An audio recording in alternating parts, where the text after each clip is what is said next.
Hey, hello everyone. Welcome to the Gigabyte podcast. The only podcast that has Donald Trump on it, apparently. The Dawn. Greetings and salutations. How you doing, Mr. Trump, or should we call you Donald, or Mr. President? I really prefer the kids have been calling me something, and I think it really sticks. I would like to be called Big 45.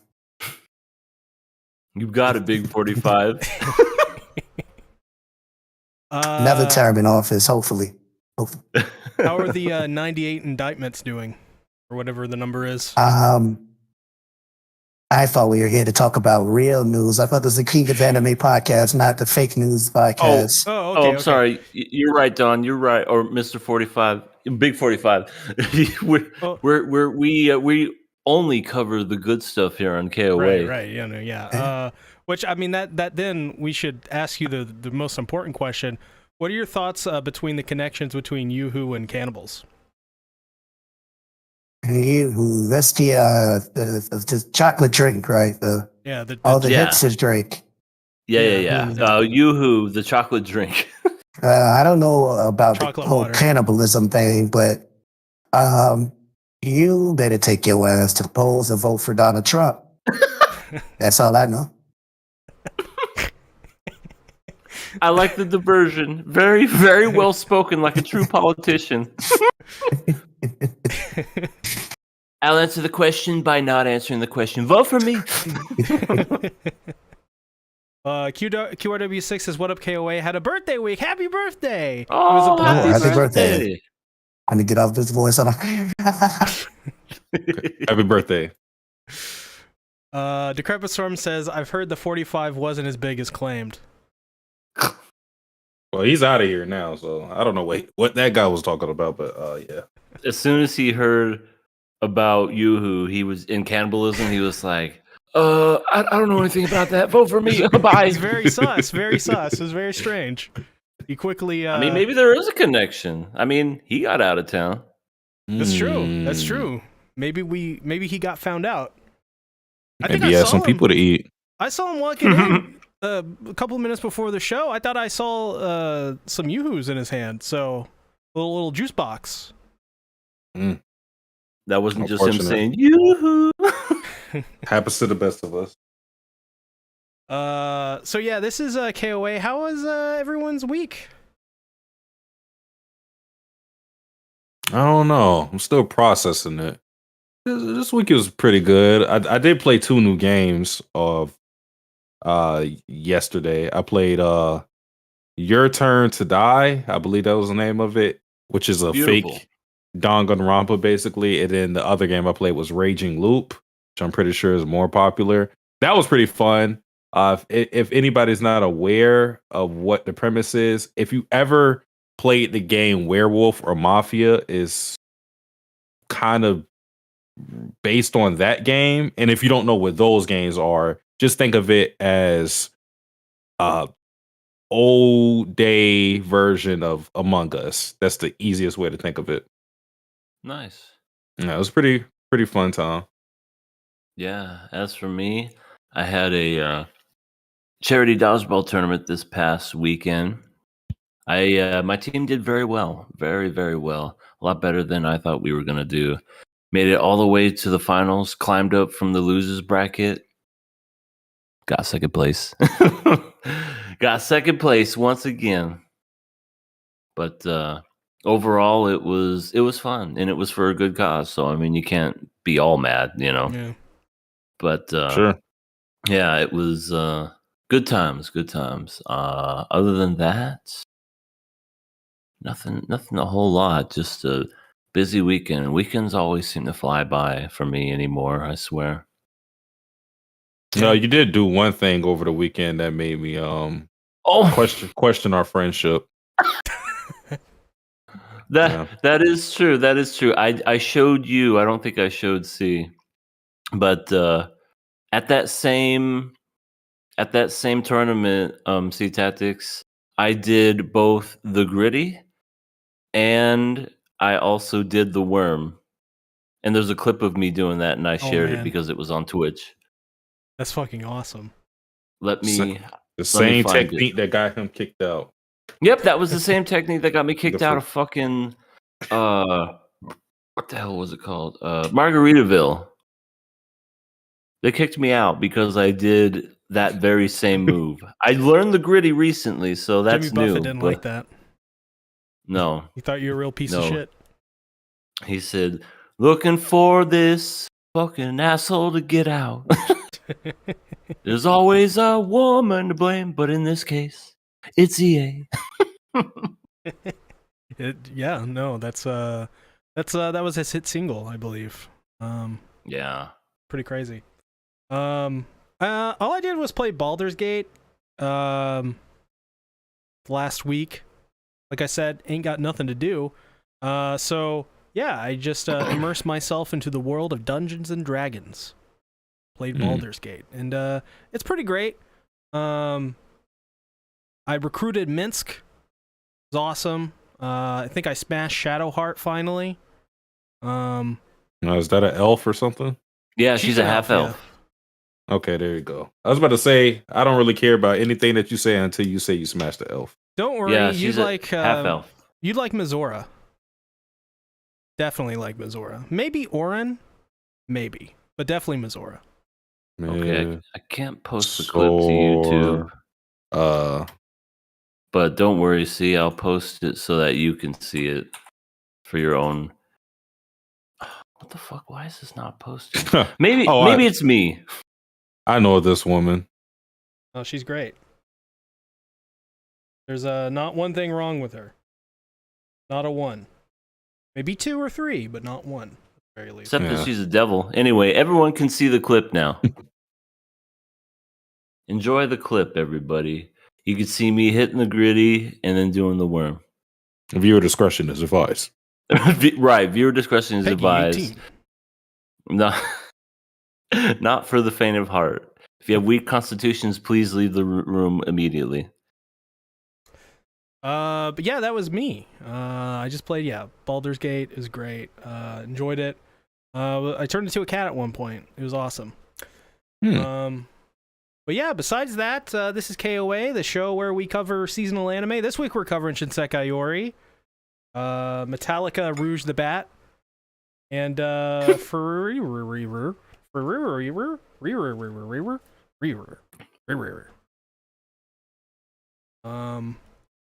But I guess we should go ahead and get into the news. And the news is like this, buddy. We got something that'll never give you the blues. Now let's get ready for the KOA. I know I fucked that whole thing up, but I don't care. It was beautiful. I was going to say, just the contradict what you just said. First bit of news is very somber.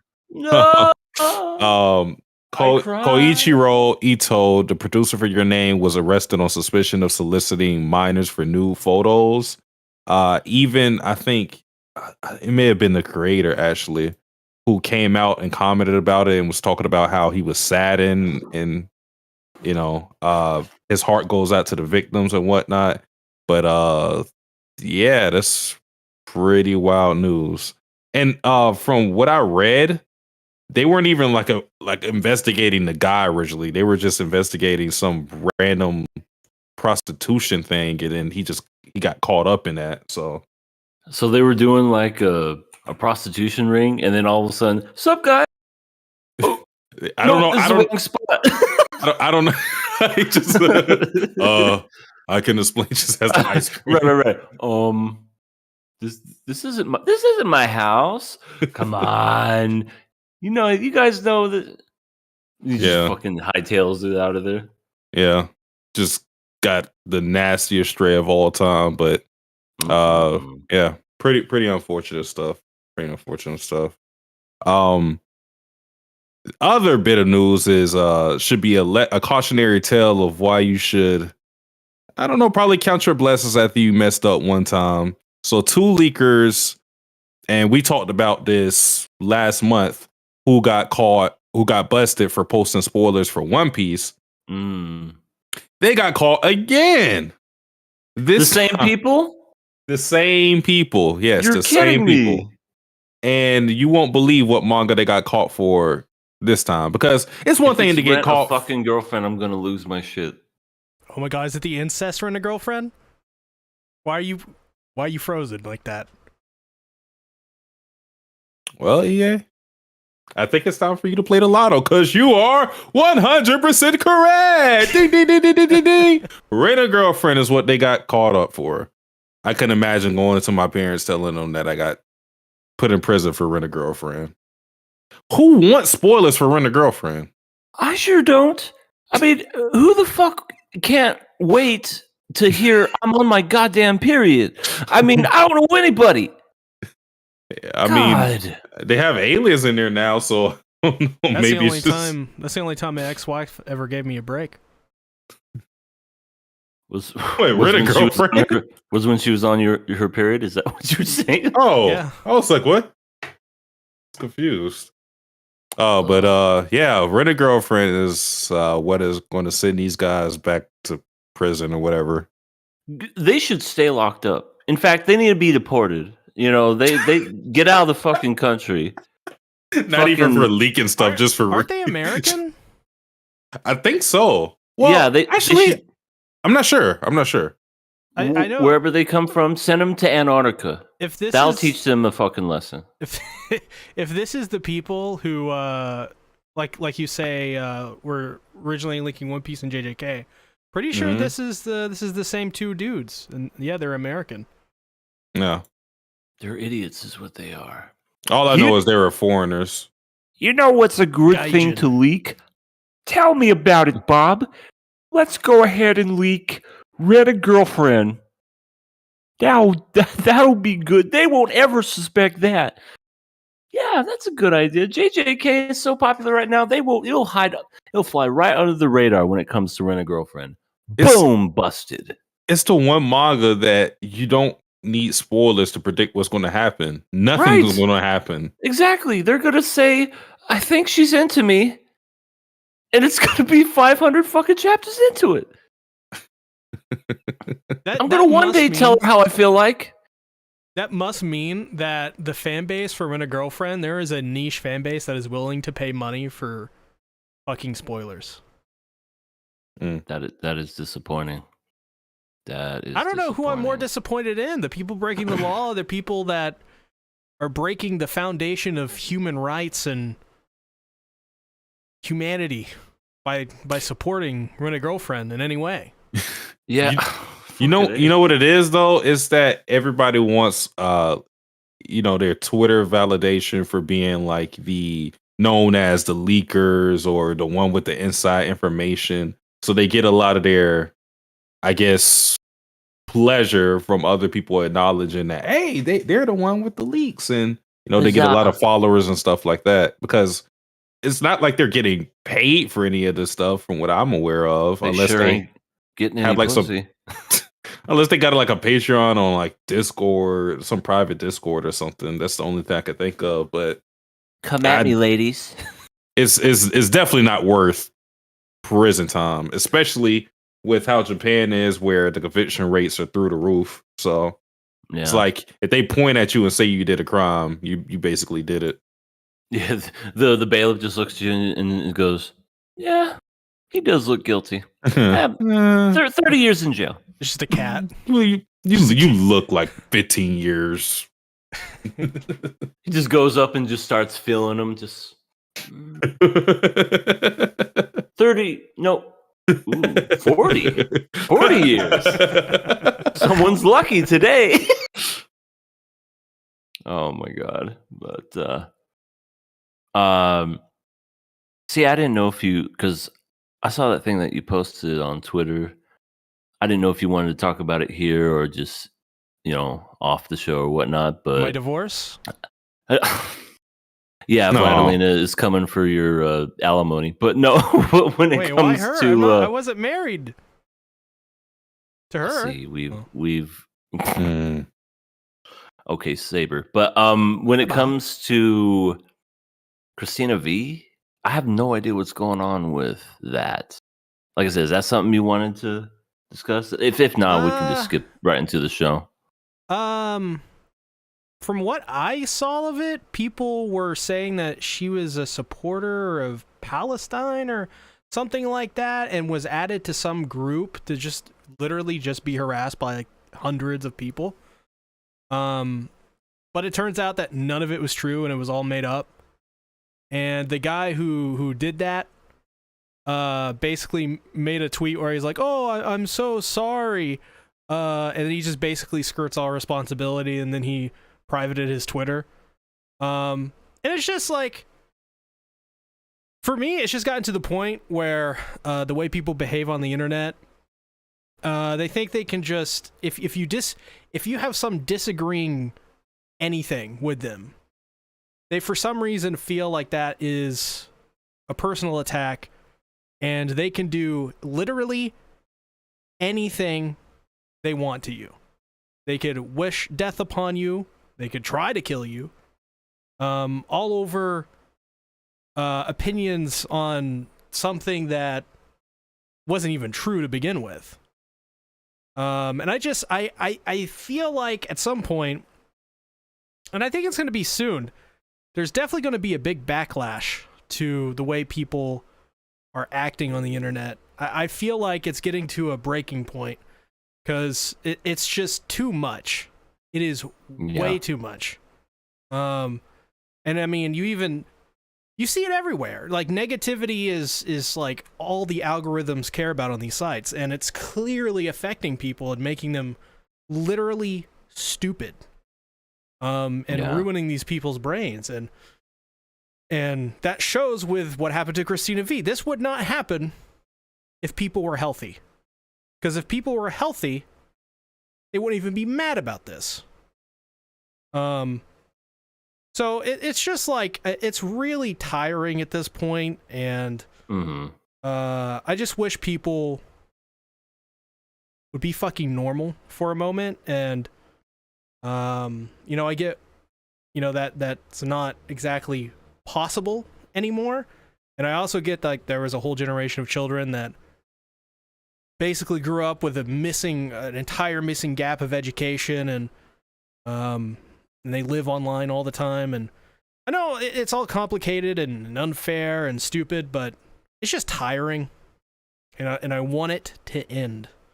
Because I would things to get back at least to some sort of civilized kind of presentation. Yeah, I honestly had no idea what was going on. I had a feeling it was something that was dumb. Because let's just say, for the sake of argument's sake, if it even was true, are people not entitled to their opinions anymore? I mean, I'm going to be straight up honest. I don't know. I know there's like a thing going on in the Middle East. I feel like there's a lot of things always going on in the Middle East. I don't want to make this political and everything, but it's just like, I feel we can agree to disagree when it comes to a lot of things, and we don't have to always be happy-go-lucky. Like, agree with everything, and then all of a sudden that one thing is like, oop, they don't agree with that one thing. Let's go ahead and let's cancel them. I agree. See, I absolutely hate that kind of culture that we're in right now. I feel like we just need to kind of get past that. And do you remember, Sasuke, you were talking months ago about that Tara Strong thing and how she got kicked from the whole Kickstarter that she was a part of? Well, come to find out, that wasn't true either. To be quite honest, because I did some digging into that, I feel like, because since it was a Kickstarter, and I just feel like that they just didn't want to pay her because she was Tara Strong and she was like one of the famous VAs and whatnot. So they were just like, oh, let's just make up something just to get rid of her, because she's probably gonna, if we make another season of whatever dumbass show that was, we're just gonna, have to come up with money, and we don't have it. So, everything is just so reactionary anymore, and I agree. See, I'm sick of it too.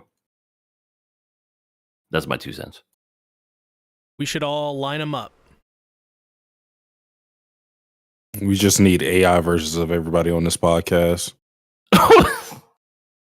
Is that it? Yeah, that's the solution. Did you see they updated ChatGPT a couple of weeks ago, and it went haywire because I guess they crossed some fuses or dots or something, and somebody insulted somebody's mother, and then ChatGPT was like, "What did you just say?"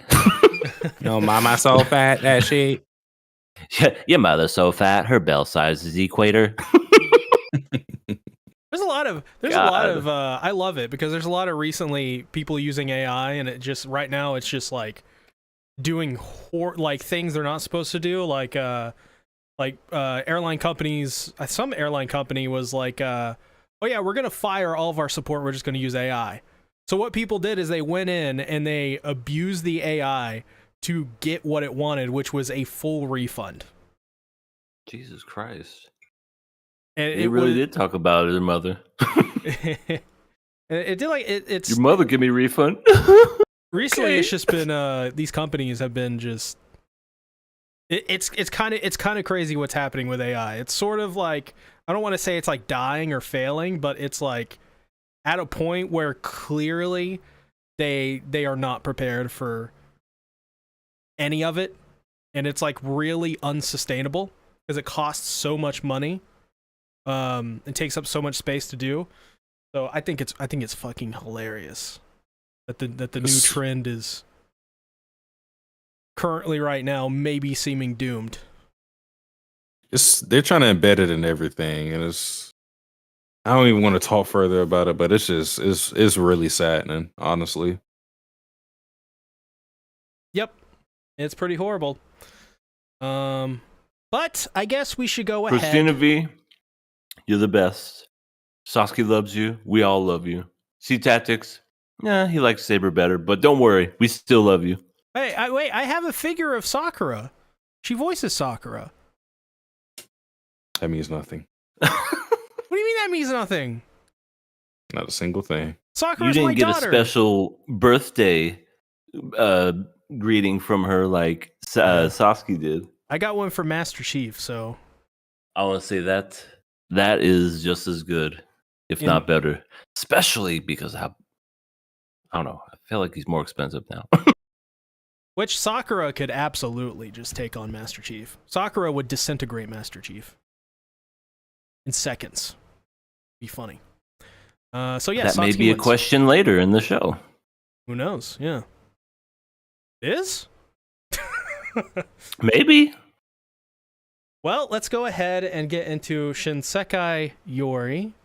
Episodes 13 and 14, I believe. Yep. I skipped all the way to the end. No, I'm kidding. I'm way ahead of you guys. I love this series. In the second half, a lot. In the first half, it's like it's really slow, and I could take it or leave it. But man, oh man, this is where this series like really gets really good, and why it's as Harold is like some of the, you know, the most underrated, like really well done and really well thought out writing. So like, what did you guys think about episode 13? Dude, what I got the most out of, well, there was a lot of stuff from episode 13, but one that stuck out the most for me was Maria doing her best gravity defying just jumps the whole time. She's doing the Naruto jumping. She's doing the she's just like, Everyone don't else need no is doing skis. their SXX tricky. Right, everybody's doing their skis. SX tricky, 1080 snowboarding. She's just boingy, boingy, boing, like a. I thought that was pretty funny. It's because it just looks silly. I mean, I know they're being serious because they're trying to find their friend, but I just always looked at that and it was just like, oh, that's pretty funny. But other than that, it was very interesting to see, especially at the end of the episode with, how do you say his name? Mamoru. Mamoru. I want to say like Mamaru. Mamiru. Yeah, that's right. Mamoru. Okay. Mamoru was he was gonna get got. He was going to get the tainted cat was going to bless him with his presence, but More like pussycat. jokes. But yeah. First of all, why is this man not turning around? I would like if I knew someone was following me, I would be like, somebody there, guys. He saw the yoo-hoos Is it out funny of the corner anymore? of his eye. He didn't need to turn around. He knew what he was dealing with. Yeah, but he just stood there. And granted, I get it. I guess you can never really tell what you're gonna do, especially if you're seconds away from dying. Some people just freeze up when they're afraid, but that's literally one of those moments where you're just like, is there a tainted cat behind me? Oh my god. Well, I guess maybe that's probably because with the trickster cat, it's like this thing that in their society is like literally the boogeyman, and they know all the telltale signs of what happens when the trickster cat is around. So maybe that's what it is. Maybe that's why he froze, because he was like, oh shit, this is like, I shouldn't have drank those yoo-hoos. I don't think that's what he said. It comes back to yoo-hoos once again. Also, Satsuki, you have in the notes you wrote down for the show, like Queer Rat and Squonk.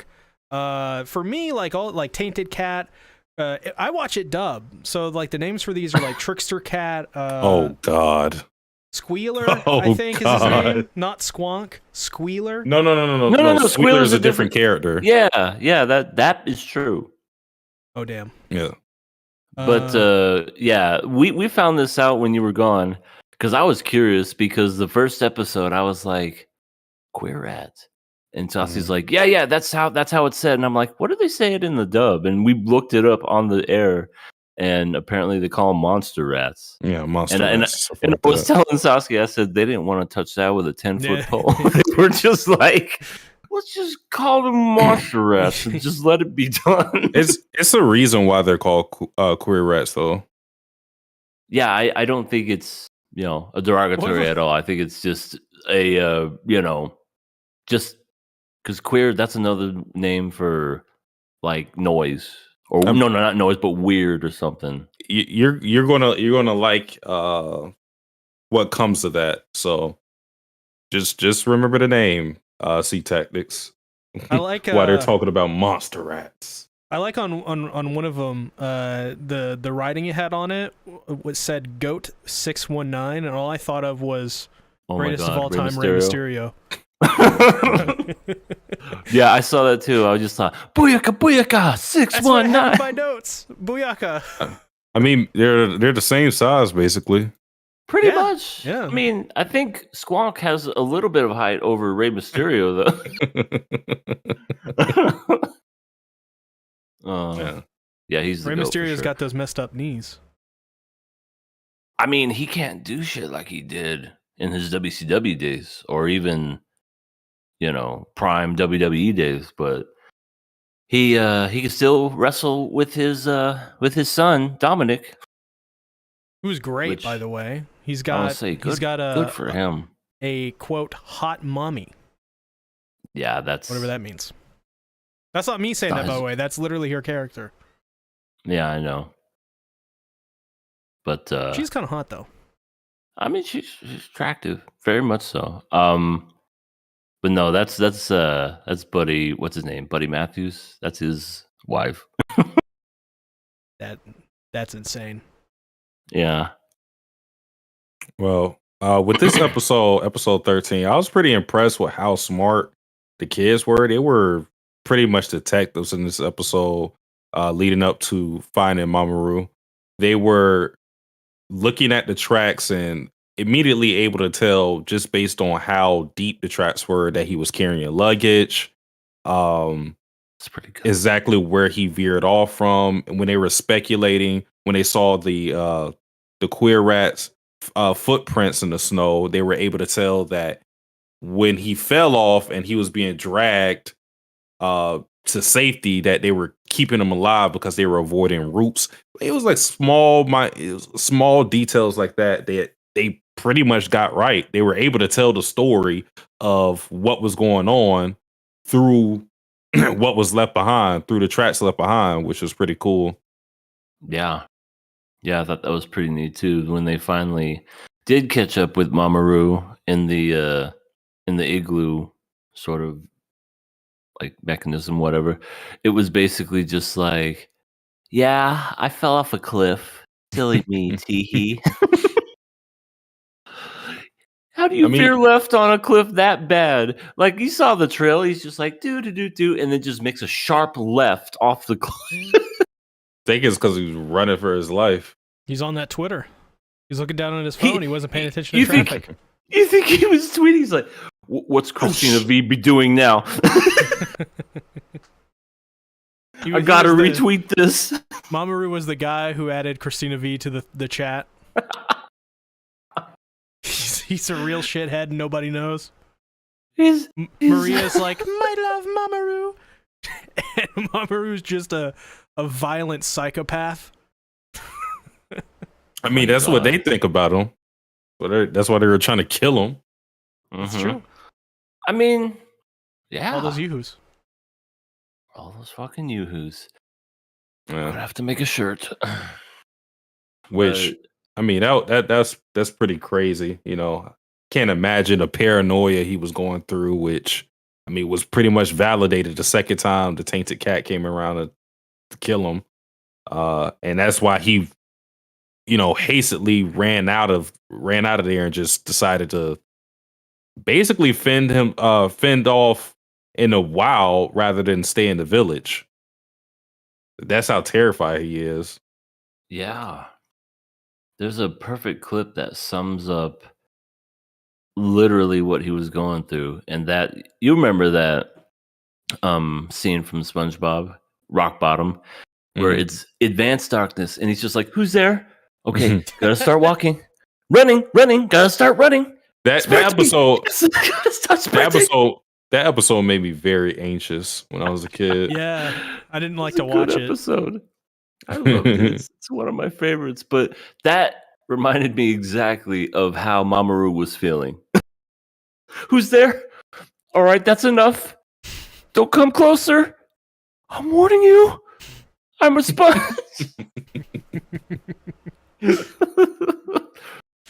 Oh, it's so perfect. I do like how they showed the trickster cat, or the way they presented it, which was just like a big, elongated, towering shadow that just was like perfect. Like it was just so perfectly done. And if I saw something like that in real life, yeah, I think I'd be shitting my pants. No cap. Which is saying something considering the powers that they have. Yeah. Yeah. Yeah. Power rank trickster cats. I mean, stronger than a Mamoru for sure. Mamoru is probably like, he's probably like above Rio, I would say, because Rio's like, hey guys, it's me. I'm your best friend. Remember? Oh, remember the time? Yeah, remember the time I was. No, I've always been there, especially during that time. Nobody gives a shit about Ryu. I know. I feel so bad for him because he's probably a really nice guy. I think they even said that. They said like exactly that. Yeah. Like but he genuinely looks nice, but he just gets shit on because he's fake. He's like, shut up. Yeah, you're not Shun. You ain't Shun, bitch. I've only wanted to have friends. That episode 13 was really just finding Mamoru, and then I guess that also just said that Mamoru could not return to the village with that target, with that target on his back. So, which leads into episode 14, where Satoru and Saki return to the village while Maria and Mamoru stay behind in the cave, and all hell breaks loose. The Board of Education calls up Saki, and they're like, "Hey, bitch." This show has no reason to have such good character designs. Like You're saying that because all the old ladies look great. there was the And tomboy. someone's a milfoid. There was the MILF, who, by the way, was really annoying in the dub. He was like, Saki, you piece of shit, answer my question. Oh, well, Saki? Saki, shut the fuck up, you piece of shit. Really? That was the dub? Saki, I'm going to tell you one more. I'm going to count to 10. 10, 9, okay, I'll tell you, shut the fuck up. 2.5. I'll kill you. I'll fucking kill you. Like that's kind of what it felt like, her energy. Also, the dub actress didn't have really good directing in that scene, so it was doubly funny. Damn. A little stiff. It Yeah. was. Keep it in your pants, see. Don't tell us about it. Listen, this series has way too many MILFs. I mean, that's why it's so stiff. I get it. Yeah, they questioned her and they're trying to inquire. They kind of already know what's going on, but they just want to see if. Well, originally they are trying to get her to contradict the story that Satoru already gives them, so they know what's already happened. They were just trying to see if she was going to tell the truth and kind of trying to assess how potentially dangerous this whole thing could be. Where does your loyalties lie? Yeah. But it's definitely seemed like we never got the answer as to whether or not they're going to try to kill Saki, but it definitely seemed like that was going to be their next move. Considering that they were going to kill Mamoru, I don't see why they would keep Saki alive with everything that she knew. Saki, would you like to come to the secret broom closet for a moment? I have a thing to show you. Yeah, I want to know how they would try to kill her, because with Mamoru, I can't lie. Even though he was suspicious of it after the fact, I mean, that was a pretty good way to set him up. Like, oh yeah, Mamoru, come into the office, put these papers back, just help me out. Right, okay. Exactly. It's the teacher asking you, so you're just like, okay, you're not really thinking about it. And it just gets set up like that, just ran him right into the tainted cat. But you can't really do that with Saki. Dude. When she's already on high alert. That just reminded me. The tainted cat was there, and then it got teleported. The fuck happened to the cat? The taint's gonna. I think you could just do that. The taint's gonna. But why? But why did it do that? Was it afraid that it was going to turn around? I mean, they can kill the tainted cats. It's just. It's just that they. Because no, with Saki. With Saki. Shun killed one. Yeah, but I guess what I'm getting at is because when Saki was face to face with one, it wasn't even phased. It was just like, I'm about to eat this girl, and then just munched on the collar and the neck area and whatnot. And yeah, she did eventually kill it, but I guess that was more of maybe a smarter cat. Didn't want to die. Well, they're still like cautious. They wait till they get like the drop on you. Okay. Once they're close range, I think it's really hard to evade them. So they're basically like those creatures from Lethal Company. The ones where if you turn around and then they're right fucking there, and then if you just got to walk backwards the whole time. Yeah. I hate those things so much. And then they. And then they say. What the fuck? They don't say yippee. Yeah. They don't at all say yippee. If they said yippee, I don't know what I'd do. Probably shit myself while I was playing the game. Well, the Board of Education is on Saki's ass. Saki kind of loses it. It just goes on like a Samuel L. Jackson-esque rant where she's like, yeah, bitch, I know everything. you tried to kill Mamoru, now you're trying to kill me. And then that's when Tomiko Asahina steps in and basically saves her ass and flexes her seniority and political power over everybody. This has got to be a high score, right? 267 years old? Is that the oldest MILF that we've ever seen in anime? If it is, Maybe. I don't remember any. I mean, do we count Frieren? She's not it's really a true. MILF. She's she's more of like a cougar. Because I don't think she has any kids, and if she did, she wouldn't have fucking known. She's a sexless cougar elf. God, could you imagine not being able to have sex for 1,000 years? Ask Frieren. She knows all about it.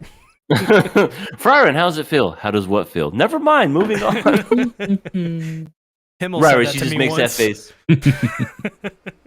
Himmel said, "How's it feel to be not a virgin anymore?" And I was like, I really "What are you like talking you. about?" I'm in love with you. I want you to have my children. What are you saying? I'm saying. What do you mean? I'm saying I want to. I want to put a baby in you. My babies. Okay.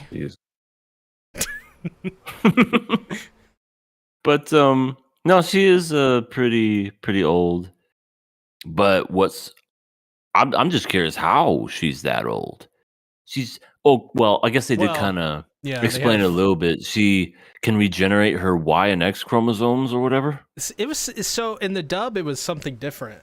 I wonder if I wrote it down. They said like something like a totally different word than chromosomes. It was like no, it was or something like that. It was the same thing. It was just yeah. I just didn't write that down. It was like the end of the chromosomes basically that she was regenerating. But yeah, they used a very specific word, and I was like, I'm not writing that word down. Because, like I said, just X and Y chromosome. I don't know, DNA. She regenerates her DNA, just the tip. She old. That's all we need to know. Right. And she's about to, I mean, unlucky for her, she's about to pass away soon, so that's why she's like, Saki, you're the chosen one. I like how she casually says as well the secret to basically like temporary immortality, which is it's the same thing as fixing pots. Mm-hmm. It's like, so that's the secret to not eternal life, but to longer living life. Fix the pots. Just fix a lot of fucking pots in your mind, and that's you living to 267. Time to go to the pot making classes. What are those? What are those called? Where you got the clay? Fuck. And all chemistry. Pottery? Isn't it just called pottery? Yeah, and all the 35-year-old married women are there. Ceramics. And you're out of place because you know they're 35-year-old women that are married, and it's weird. But you win anyways. Call Link. I mean, I never did that, but it's good to know that's what it's like, see? It was awkward. And she's like, so, do you go here often? And you're like, ma'am, I'm just here to express myself. Leave me alone. I know you're married. I'm 24. I'm scared. Leave me alone. I need an adult. I need an adult. I am an adult. Oh, God.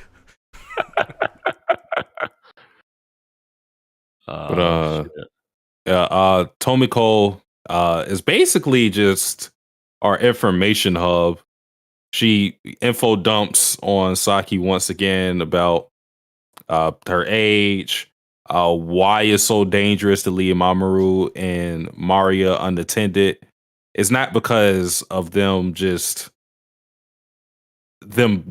coming back to take revenge on the village. It's just that their influence on the outside world is that great. Like, these children are, she basically said this, that they're worse than having nukes out there, because as long as their body remains intact, get your heart out, Oppenheimer. Yeah, they can keep causing destruction as long as their bodies remain intact. I just thought that was, I'm sorry. Oh, I was just going to say, and we already saw with their flashback, like how crazy, I think his name was K, how crazy K was. Mm-hmm. Yeah, he was Special K for sure. Not related to the cereal. But I was about to say that it's to me, it's always funny to hear shows reference things in the past tense where they're like, back in the olden days, humans used to have nukes. It's like, there's no more nukes anymore because we destroyed ourselves. it's almost kind of eerie in a way because we're living in that past, aka present. We're living in Black Ops 2. Yeah. Well, hopefully by the time we're old and gray, we won't have to worry about any of that shit. But who knows? I don't know. No one knows except for this show. And there's going to be a Kansas user that happens. And when that happens, then we definitely know that it's true. It's like, shit, there's going to be queer rats in the future. Satsuki's going to be the first one to have latent powers activated. He's gonna be patient zero. You don't want that. You don't want that. I will use my powers for evil. I'll be like, Sasuke, remember me. I was a good guy. It'll be like neutral evil, you know. It won't be. I won't just go out there and just start killing people. I'm not that crazy, but I'll definitely, you know, swipe some things here and there. You know, some passive stuff. Okay. That's too bad. Yeah, that's commendable. But so now the mission is to retrieve Maria and Mamoru, who apparently had the blessings of Tomiko to not be harmed upon their arrival back to the village. And you know, so Satoru and Saki are on that job, and it's looking like it's going to be tough because they only have 3 days, and they aren't where they were before. They're gonna need help because they got Mamoru and Maria. Yeah, those two are gone, but also hello Robert back in my day. What's good, Robert? I know this guy. So what do you think? What do you think, EA? What do you think? Where are they? Will they retrieve them back? What's going on exactly? All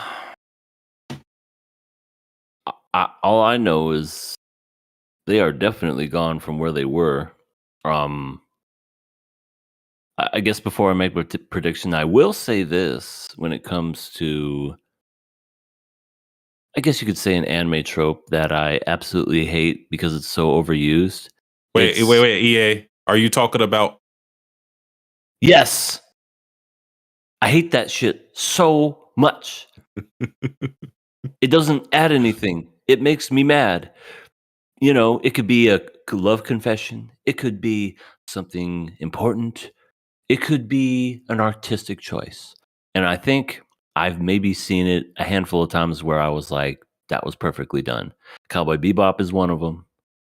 And I'll even admit this one was one of them. It was perfectly done because they did that scene where it was like, and I'm like, oh, this better have a fucking payoff, I swear to God. Because there's some anime shows that do that and then they never bring it up again. They literally just do that, and I'm just like, what was the point of that? Oh, I bet some people that watch anime that have never watched anime before see that and they go, rewind that. Did they just say something? You just gave the Red Girlfriend's author an idea to spice things up. Oh my God. If he ended the series like that, oh my God. Fucking destroy. I love it, bro. Dude, imagine going for hundreds of chapters, making millions of dollars off this series, just rehashing the same chapter every single freaking time, and you end it with a nothing ending where you don't even get to hear them say shit. Oh man, he would be a legend in my eyes. I'm not gonna lie. That would be legendary. Like a shit kind of legendary. But well, okay, this isn't exactly what the trope that you're talking about, EA, but I'm just thinking about times where it's kind of good that it happens. It's more so the whole thing of another character not hearing the other character. Sure. It happens in QQ where Nino and Futaro on a bike. Mm-hmm. And this like you said, it's a romance trope. It happens where there's a confession or something, and then the fireworks are too loud for someone to hear, or for some reason they're talking across two across like a train track or something, and when they're about to Right. confess, like they can't fucking see the train coming right there, and then they confess when, and then the train goes in between them, and then they can't hear anything or some stupid stuff like that. Right. But it happens in QQ with Nino confessing on the bike, and he can't hear her because they're on the bike, which that makes sense. Right. But what I liked about QQ, are you?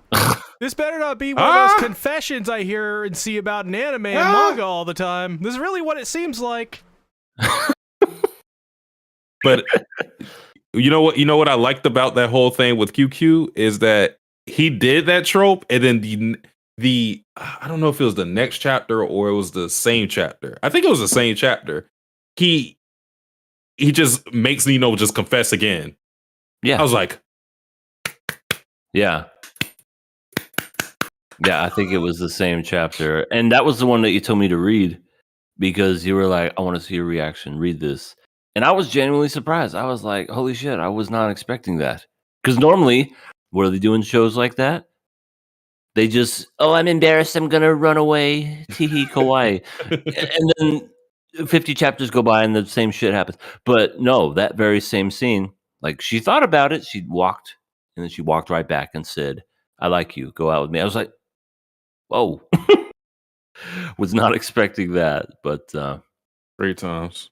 I guess to finish on that thought, I thought it was perfectly done in this episode because sayonara. And then they're gone. They are literally gone. And she was saying goodbye as in, I'm not going to see you again.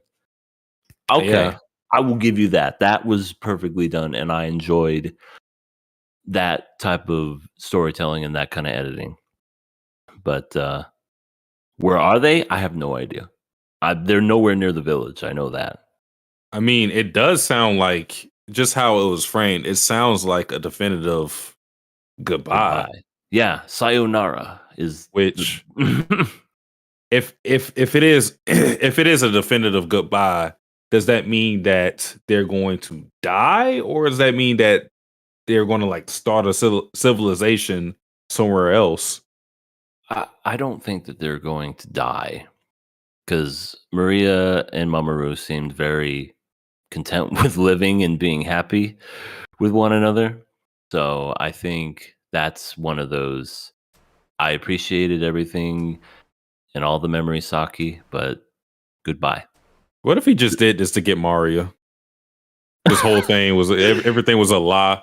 So he did have feelings for her back then too. I'd be like, this is the most elaborate plan to get somebody I've ever seen. Like, Maria or Mamoru under his breath says "score," and Maria's like, "What did you say?" Fuck yeah! Yes. What'd you say? I mean, I'm scared for my life. I love you so much, Maria. It was all just fake. If that happened, I would literally, I'd give the show a little more credit, to be honest. I'd be like, wait, he did this all just to steal her from Saki? That's actually really genius. Yeah, it's a brilliant plan. That's what they get for cucking him.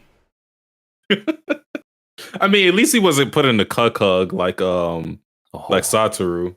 Yeah. Yeah, poor him. He was just like, God, I want to kiss you so bad. Hey, stop kissing right in front of me. I'm hugging you. Oh man. But yeah. Interesting things developing right now. Indeed.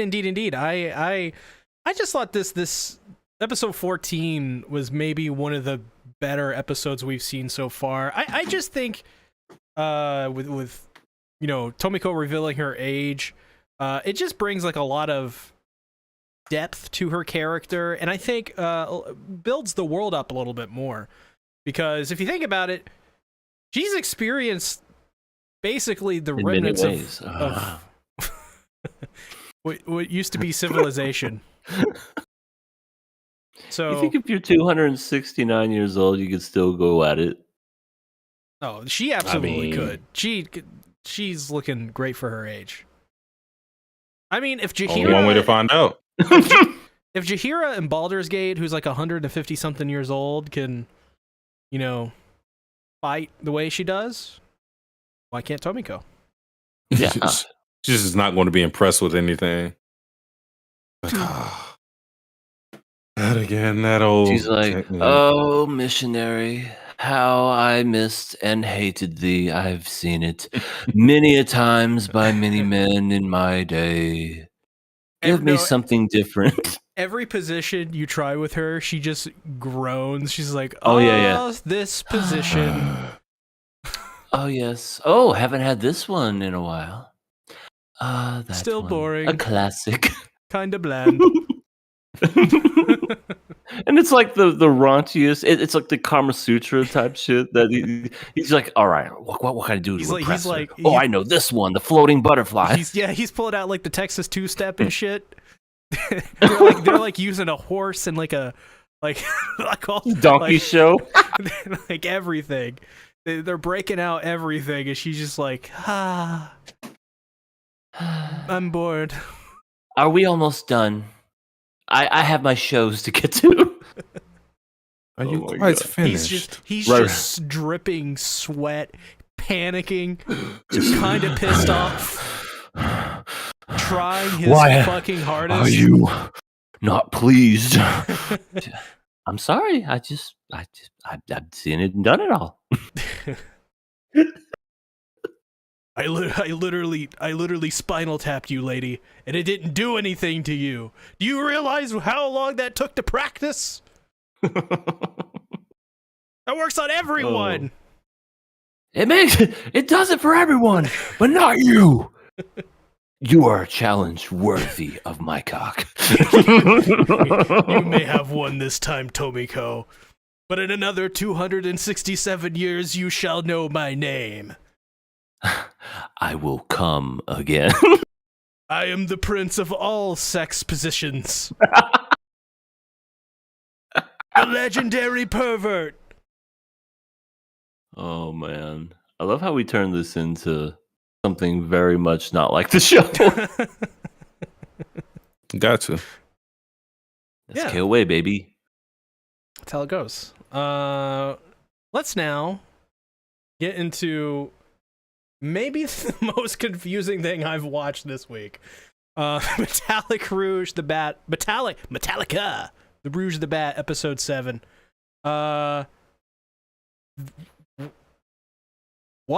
What's happening? What's happening in this episode? Does anyone know? Because I don't know what's happening. Well, see, there's a girl, right? She turns into a mech, and she's fighting the Immortal Nine. That's and wholesome. Also, there's chocolate. There is chocolate. Yeah, lots of chocolate. And there's stuff happening. I like how in this episode Rouge says, I think I need nectar more than chocolate right now. Okay, so the one thing about this show that is really good always, like never really seems to fail, is its comedic timing. Whoever did the writing for that clearly knows what they're doing. They're a funny person, because this show makes me laugh every week. It is pretty funny, I'll give it that. Everything else, goddamn nonsense. They're terraforming Venus. First of all, why? Why not? Venus. It has. I'm your Venus. What? I'm your fire. What's on Venus desire. besides a really hot Babes? surface? Really hot babes? It's just there's just really hot women on Venus. That's a thing. You know how women are from Venus and men are from Mars? Well, I mean that explains us men. We're really dumb. We're from Mars. I like the sci-fi portion of it though, where they're like, "Oh, we're gonna use black holes to like stabilize the atmosphere." I was like, I don't know if that's actually real or whatever, but that's a really cool thought. You know, it's really cool sci-fi. But beyond that, I just have so many questions. Like, there's like these words they say, like usurper and Divine Facilitator. Divine Facilitator sounds like an NPC in Baldur's Gate. I'm on my Baldur's Gate kick tonight. But I can tell. Every other thing is Baldur's Gate. It's been me for the last 2 weeks, to be fair. But at one point, this random lady shows up named Jill, and I'm just like, No, she's not random. Was She was in the episode too. Yeah, bro. she was the photographer. Well, okay, so photographer Jill Valentine, Jill Sandwich, shows up from Resident episode 2. And I'm literally, the first half of this episode was just so confusing to me. I just tuned it out because it was so many like terms and words and verbiage. I was like, am I playing Metal Gear Solid right now or what? Psycho Mantis. like there's a bunch of shit going on. And the one thing that kept popping up in my head throughout this episode was just its pacing is really breakneck. And outside of maybe like the last third of this episode, it just felt like they were like just packing it in, trying to get as much stuff as they could into it, because it felt like, they're on like, what episode they're on now? What is this, episode 7? 7. We're about to hit episode 8. And it really felt like we were just trying to get over the hump into the final 4 episodes of this series. That doesn't make me too happy about the quality of those final 4 episodes. It sort of reminds me, not in exactly the same way, but Tact Op Destiny, where they sort of just kind of rushed it a little bit, and they were very, very, very, just not very neat with how they were, progressing things throughout the story. And I think a great example of that in this episode is just all the verbiage they use and all the random people showing up and like the random fight that happens, which good CGI animation, by the way. But oh yeah, it was just it was not put together really well. And I think Satsi is 1 billion% right. It feels like they put like 3 episodes into 1 episode. I absolutely think this should have been a 24 episode series or maybe even longer. And I think it would have greatly benefited from it. And it's not like, I will say this though, this show still has a lot of things really going for it. Despite all of that, like the art's really good, the character designs are phenomenal, the music is really good in this episode and really this series so far. Openings and endings are great too, and characters are really nice. I wouldn't say the characters are none of them are really hateable. In fact, we got Alice and Ice in this episode, which is another funny moment where she says something along the lines of like, Ice is Alice and Alice is Ice. And it was just really funny the way she said it. Einhorn's a man. Oh my god. And I think that concept is really cool. And like, I don't hate that character. It feels like it's not given it enough time. At all. I feel like they should have never went with 12 episodes. I think they should have went with 24 or 36, or they should have went with a movie even.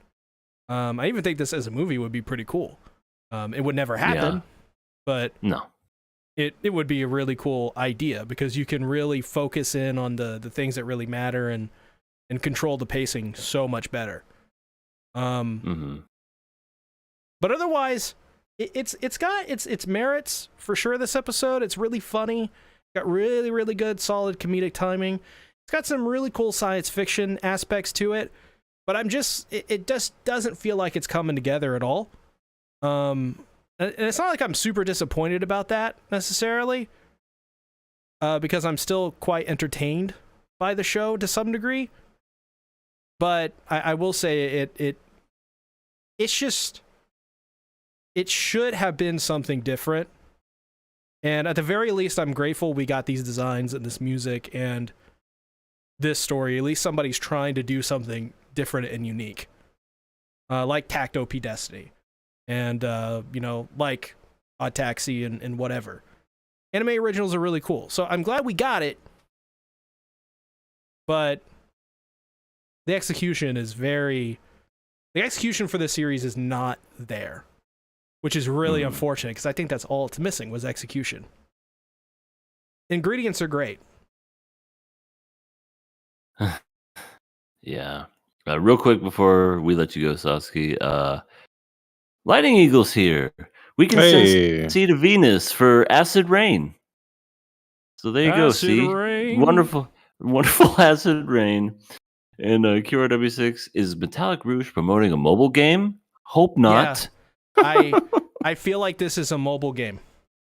Absolutely feel like this is a mobile game. I can so see that, especially with the mechs and the fighting and shit. I'm just waiting for their booties to get big so that they could start shooting and stuff.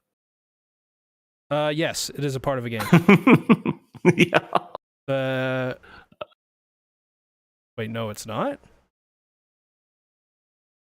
Why did it say game in the headline? Oh, Gamerant is the website. I'm stupid. Okay, so it doesn't look like it's a part of any game, but it really, really does feel like it's meant for that, to make a mobile game. There is this series has a webtoon adaptation. So maybe the webtoon is going to be where this series is at. Yeah, collaboration with the Burb. Oh hell yeah, that'd be fucking awesome. Burb, these are, by the way, these designs fit Burb's like art style and stuff. Like this is something that he would definitely design. Like it looks like his art. Yeah. So yeah, he barks at Naomi quite a bit. Understandable indeed. But I'm going to check out Metallic Rouge, the webtoon, and report back next week for sure. Sounds good.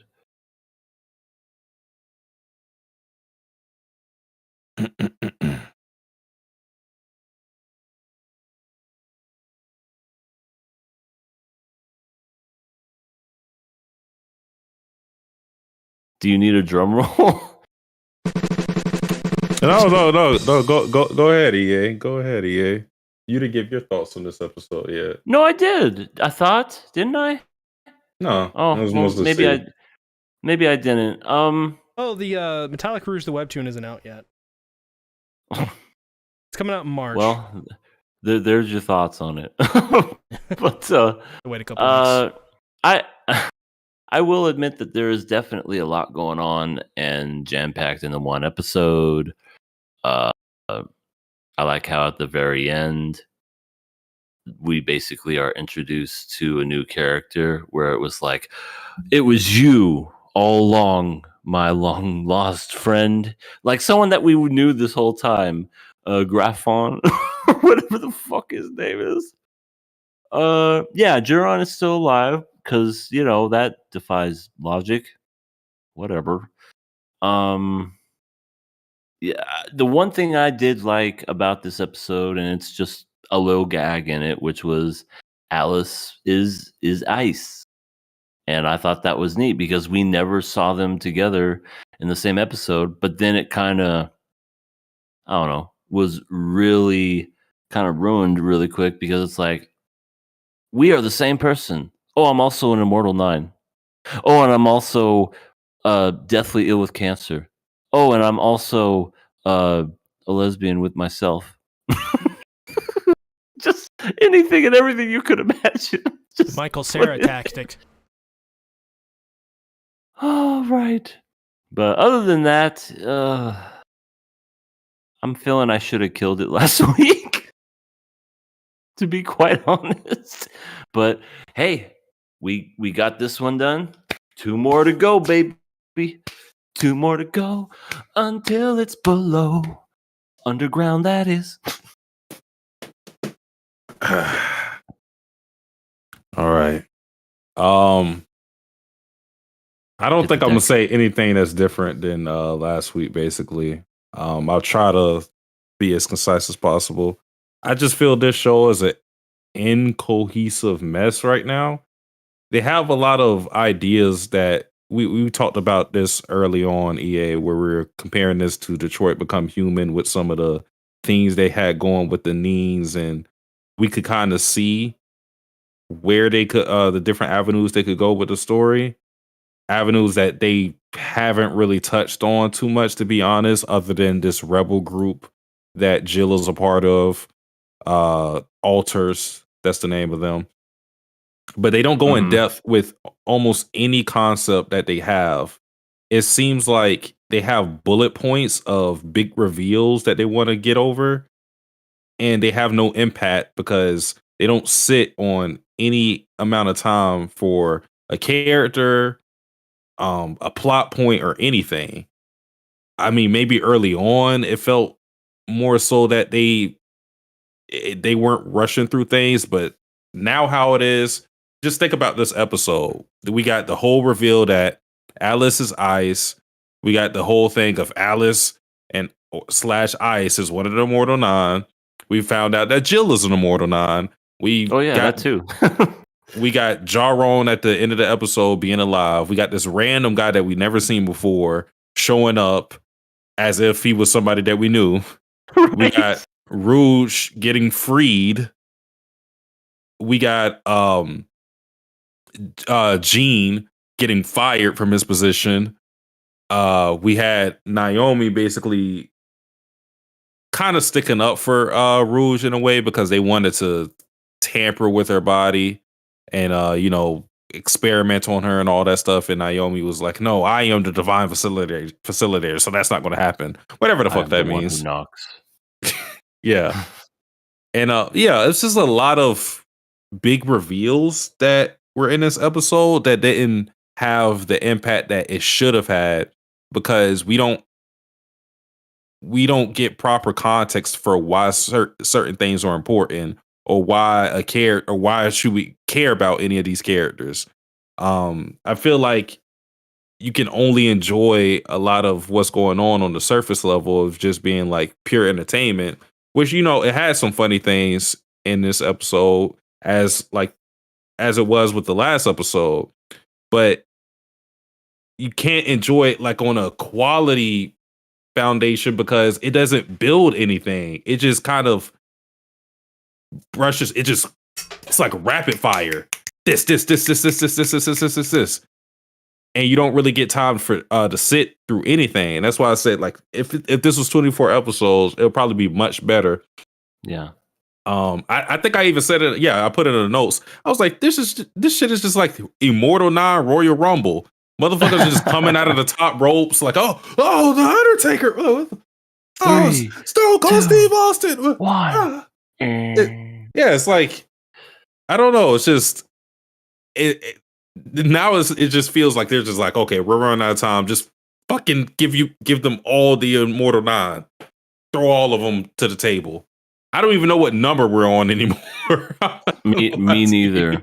But also, Sasuke, I totally forgot when you said that how they freed oh my god, Rouge. Rouge. God, of course, it's the main character. I was thinking Naomi. When they freed Rouge, Joe was like, "I've freed you. You're my friend." And then all of a sudden, Rouge was like, "I don't want to join you." "All right, you're my enemy. Let's fight." I'm like, what the fuck was that? See, you know what? Here's the issue. I see what they're trying to do with Rouge. They're trying to show she kind of started things off as a blank slate. She's just doing things because Gene is telling her what to do. And so now they're trying to give her they're trying to prompt her into figuring out what her morality is. And so now, you can kind of tell the direction they're going to take her character. Now she's going to fight the,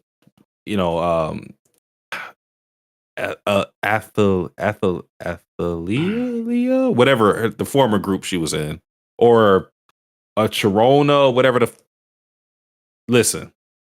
That's another issue too with these factions that they belong to. We don't know what they do exactly. We don't know how they oppose each other. We're kind of just told who belongs to what group, and then we have to just roll with it. But yeah, no, this show isn't, the idea for the show isn't bad. It's just what C was saying, the execution of it isn't well. It's too short for them to tell the story that they're trying to tell. Yeah. It's like they're making a pizza and they got all the proper ingredients, and then they throw pineapple on there and it's all ruined. It's kind of like a little. It reminds me. I'm not disrespecting. Well, I am going to disrespect the writers by saying this. I'm not going to lie, but it's not meant to disrespect them. But it feels like the writing is like you know how like a little kid, they have like so many things going in their mind, and they kind of just make this big culmination of things that they like. Like let's say food, for example, whatever. You know, kids like pizza, cookies, ice cream, all this stuff, and then they might fuck around and put all of the shit together instead of like eating it one at a time. You know, like something that makes sense. It feels like they just have a lot of ideas for the show, what they want to do for the show, and they just decide, all right, fuck it, this episode put all that together, and it doesn't work.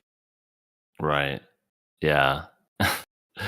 They put all those ingredients together, and then they want you to eat it, and then when you eat it, you're just like, it's too much. Take some back. And does Jill have the chocolate that doesn't melt too? Because it didn't look like it melted, so got cold pockets.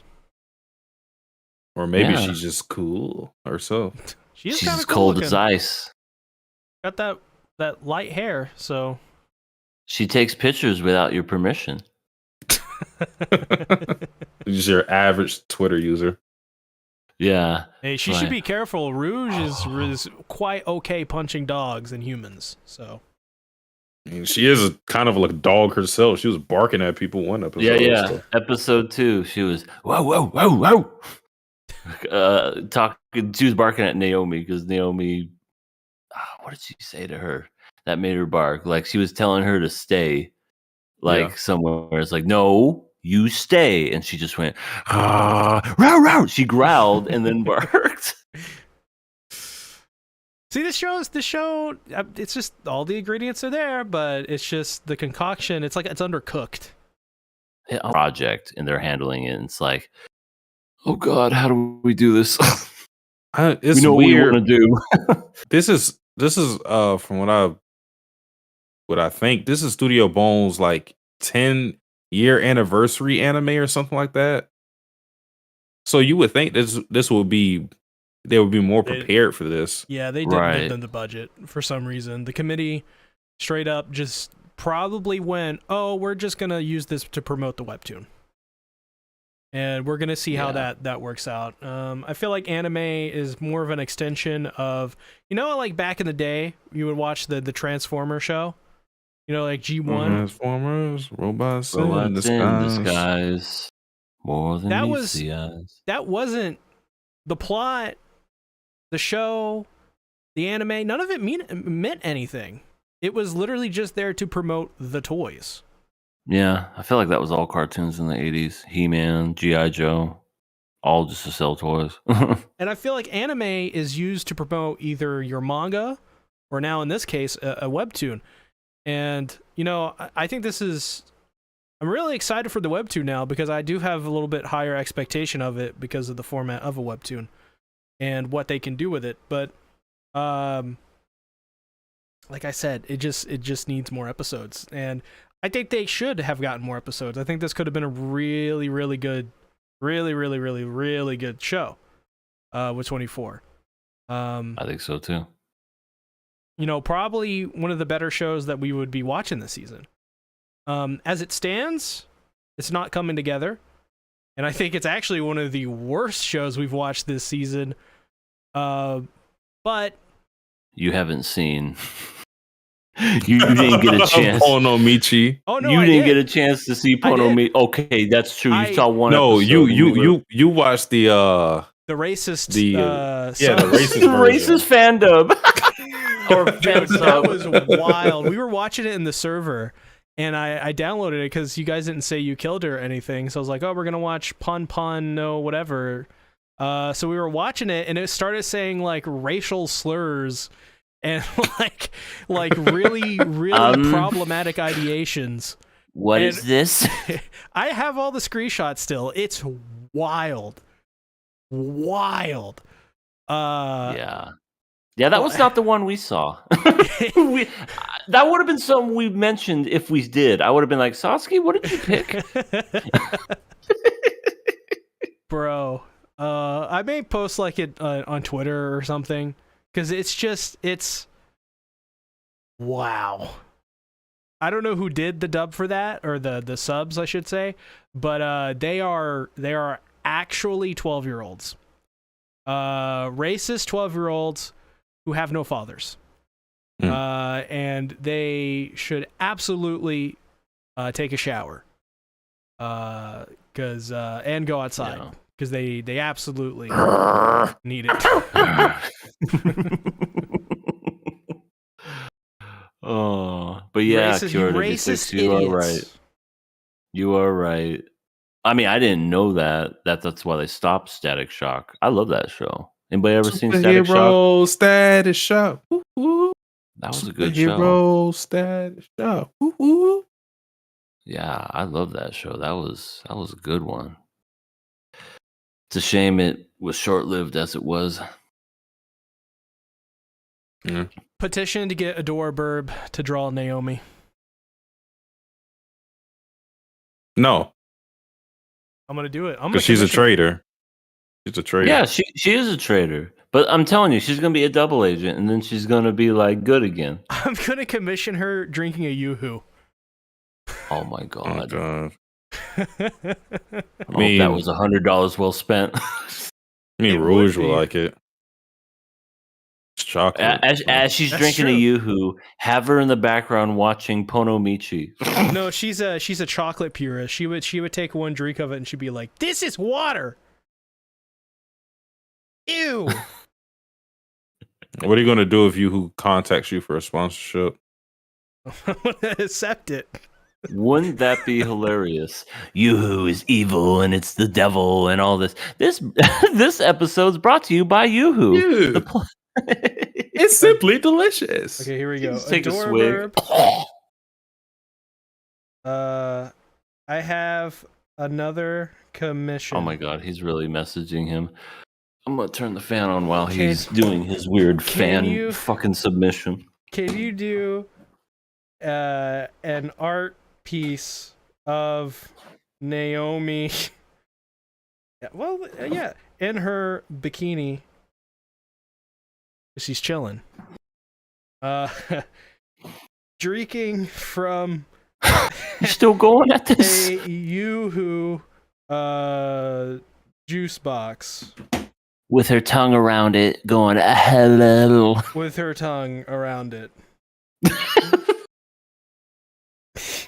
QRW6 says, I would love to put my hands on those execs because Static Shock was doing good in ratings. Yeah, it was. And would be successful if it ever had the continuation. Oh my god, yes. Of course it would. That was a great show. I watched that. It was on Kids WB, and it was after school. Sometimes mornings, but I remember after school. Good times. Well, I guess it is time to move on from Metallica, Rouge the Bat, episode 7, and get into really the whole reason why everyone's here. And that is Frieren. All 8 of you. Frieren, them girthy cheeks. What? Would you stop bringing up her ass? We don't think about her ass at all. Oh, Burb responded. I'm so happy. I'm so happy he responded. He said Naomi, and his profile picture is Naomi. Naomi from Metallic Rouge.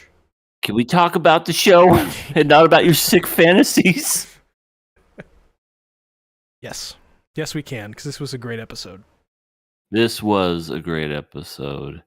Freaking, I know Sasuke has a lot to say, but I'll say some stuff first before he gets on his Ube Love Fest. I don't know what he's talking about. Freaking, yeah, this was pretty great. We got to see a whole lot of different interactions with different groups, especially with Ubel and Land with some nice twists in between, and finally get to see her fucking fight, which I know Satsuki took his pants off when that happened. That was one of those that we got to see in action. In action. Even though it was with her magical doppelganger and whatnot. We got to see basically everybody cower in fear of Frieren clone. They were trying to think of ways to get after her. We got to see a cute scene of Fern being jealous that Method was hugging Frieren. Fern was all pouty face going, why are you hugging her? That's my job, even though she doesn't really hug her. So I don't kind of understand why she was jealous, but I don't know. Maybe Fern is a weirdo. Fern is a weirdo. Does she like Stark? I mean, I know she puts up with him, but I think she likes him, but I don't know if she's like loves him. So and then there's she doesn't not like him. She don't not like him. So it's funny. This episode was so good, it inspired me to, in one sitting, write my first script for a video since my solo leveling video. That's how much it inspired me. And because of that, I had to go back over the series and talk about the characters and stuff. And they absolutely like each other, but it's in that weird, awkward teenager thing where they're so inexperienced. They don't know, they don't really have those. They don't know what those feelings. They lay dormant, I guess. Like they're not exactly aware of them, or even know it, but they're kind of just naturally, being natural around each other. Yeah, like Sign said, they need to just go ahead and date already. Yeah. Exactly. But other than that, yeah, this was pretty solid episode. We got to see some other people get eliminated. We got to see just the strategies, the Poofy thinking. Hair almost died. Yeah, Poofy Hair almost got killed. And then at the very end we find out that Fern is she's going to take on the doppelganger of Frieren. She's going to do it because why? She thinks she can take her, excuse me. It's simple. We killed a Frieren. It's simple. We killed a Frieren. I would like to let you guys know that I know how to kill Frieren. I've been keeping it this whole time. Tell me, Fern, how do we kill Frieren? Well, you see, if I just reach into my bag of tricks here. You see this? This is a Glock. We shoot her. You just shoot her a lot. I thought you were gonna say, you see this? This is a chest. Just throw a fucking chest on the ground and she'll try to open it. We have two options. We have a mimic and we have a Glock. We could probably use both at the same time, but right. Just throw the fucking mimic over there. She'll run right to it, get trapped, and then you just shoot her right in the ass. I mean, I would not be surprised if they actually use a mimic to entrap her. Yeah, because it does replicate Frieren. Because I was honestly like, when you were like saying reach into a bag of tricks, I was thinking, oh my god, they could totally do a mimic. And it would probably trap her. I didn't even think about that, but if it happens, I'm a genius. I swear to kind of hope it does, because it would be great. Because they've been doing the joke a lot now. And Spiegel, or they said at the beginning of the episode, Spiegel, the water mirror fiend, literally from memories, basically 1-to-1 recreates the person. Which we know Poofy Hair learned that it's not. Like, they're not just them. They're still at the heart of it these Spiegel, right? These Spiegel creations. So Spike Spiegel. I think Mimic would be pretty entertaining. It'd be pretty funny. And Fern, if she does say that, it would be funny. It'd be in character, I think. It would be quite hilarious. Indeed. You fell for my trap card, Kaiba. Mimic. You bitch. Oh. Come over here. No. Let me stab you. We found out some interesting things regarding fighting stronger mages, where they say hypnosis and, of course, incapacitating them are the best ways to deal with somebody that's stronger, which also just shows you that there are a lot of spells that can equalize a gap in power. And also they made it a point to differentiate the modern magic between old magic. The people that we were following with the bald head guy, the best character, they had like very specific. Yeah, I mean, he's still hanging in there. They had very specific magic that wasn't tailored towards offense. Now they still know their basic spells, of course, so they're able to defend and throw rocks and all this other stuff. But that group specifically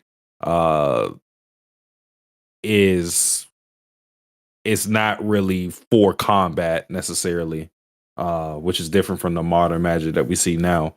But yeah, they ended up fighting Sense, and I thought Dinkins group had the worst luck, but they had the worst luck. Jesus Christ. When they went on to explain Sense's abilities, and they go back to imagination being a big part of what you're able to do as a mage. And Sense is so insane that she can literally like move the strands of hair on her head, which that's like some crazy concentration, to be that detail oriented. Mine's not long enough. you Sasuke, you could totally kill some people. No, but she's not. But they're not even talking about like, okay, like I'm doing a single dread. We're talking about strands of hair. So yeah, that's pretty insane. That's pretty insane to think about. So yeah, Sense is a monster. I was actually surprised that Sense attacked them, because if the replicas are supposed to replicate their personalities and Sense has held herself as a pacifist, I thought that would mean that Sense wasn't going to attack them or something, but that ended up not being the case. It's the opposite. He's very aggressive. Yeah. I was like, God damn. Because she straight up, I think ended up piercing, what was her name? Adele? I think that was her name. Yeah. Adele. Poor Adele. Poor Adele, man. Because she was like, I have a plan. And she tried to, she tried to hypnotise her, but it didn't work on her because they don't have a mind. I have a Try to go for another diamond record. Look what happened to her. Worst last words ever. Smash my golem. And that golem freaking is strong. She was like, it's protecting me. I was worried the golem wasn't going to be able to protect her since it was Sense. I was worried there for a second, because I thought maybe Sense was so strong it wouldn't even matter that they had that golem to protect them. Man, those golems are really strong.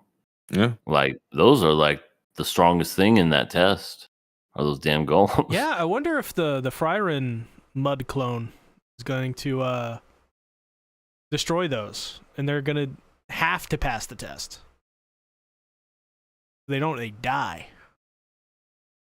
Well, I think Frieren's group is pretty good. They've been advancing.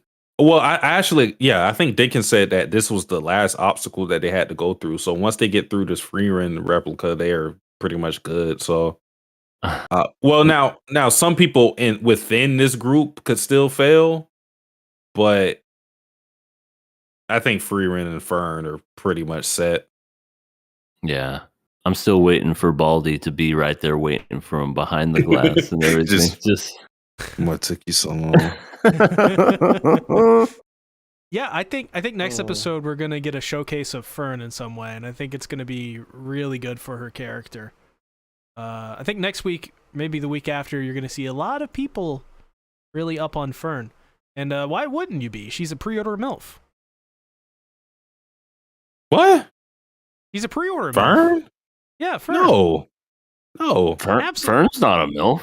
No, she's absolutely not. No. She's a pre-order MILF. There's a difference. Absolutely A not. pre-order MILF. You know what this is? Do you know what this? You know what that means? I don't want to know what it means. It means she'll one day be a MILF. Albert Walderhog is here and says, "What's good, KOA? Long time no see. Sorry I'm late. Welcome, Albert. We are happy to see you." What's going on, Albert? Yo. As you can see, stuff hasn't changed over here. We're still talking about MILFs and pre-order MILFs apparently. You know, I should pre-order yours today and get a special DLC. I should commission another artwork. Oh my god, is this just a commission of artwork? Just Fern holding up a sign that says pre-order price guaranteed or something. Yeah, if he's been saying this, he's really been honest. Yeah, I don't know what happened. I know what happened. What happened? Freaking Attack on Titan ended, and he's stuck with all of these. He just went crazy with all these. He's like, well, I don't have to worry about Attack on Titan anymore. I want a commission of Frieren holding a Glock, and also just saying, I'm gonna kill all you suckers. Oh yeah. But most important thing in the episode, of course, was the whole Ubel thing. Ubel unit, we here, we back. Like I told you before. But yeah, fight wasn't too long, which makes sense. She's fighting a clone of herself, so they know each other's technique. So it just went down. It just went to who had better luck, and she lost her clone basically. But Lance steps in there and saves her. Which you think that was by design, though? I feel like that she did that on purpose, which she kind of explained it. Well, Land is suspicious of that, yeah. Which, I mean, it makes sense because Land wouldn't want her to die in that situation because, I mean, right now they're helping each other. So if you lose a big ally like that, you may end up losing the whole thing. So it's a way of getting more information about Land himself so that she could possibly empathize with him and steal his technique. And the fact that they keep having these two interact, I definitely think is going to happen eventually, and she's going to be able to steal his technique. Now, since they passed this obstacle with Ubel, I wonder if they're going to have any more big obstacles to overcome, because we haven't really seen their journey. We've only really been seeing Frieren and a little bit of Dinkin's journey, and then everybody else is sporadically. So I wonder if they're doing that too to kind of keep things in the dark for the next phase, because I'm just wondering who's going to pass this thing when it's all said and done. And we kind of already gave our speculations on who we thought were going to pass. I definitely don't think Land is going to be one of those guys. So I'm trying to wonder when he's going to fail exactly. Is it going to be here, or is it going to be the next phase? I guess it's until Ubel steals his technique. I feel like he's just a placeholder for that shadow clone jutsu. Yeah, because freaking like I was saying before, even though she says she doesn't have good luck, she certainly had good luck in this episode. And this isn't the first time she's been tied up, because the same thing happened when she was fighting Wurbel. And what happened? Fern came to her rescue too. So I personally think, even though she says she's got bad luck, I think it's an act. I think she's got good luck. It's also too calculated risk. She knew with the Land thing specifically. she knew that Lan was around somewhere. As Lan said, she already knew that the person she was talking to was a clone the entire time. So, yeah. Mm-hmm. And by virtue of her saying she has bad luck, that would lead you to think that she would make sure things are as beneficial for her bettering her situation as possible. Mm-hmm. Because if she doesn't believe in her luck, I mean, that means she has to believe in her preparation at the least. But she's a very weird and interesting character too, because she's kind of conniving in that way, but she's also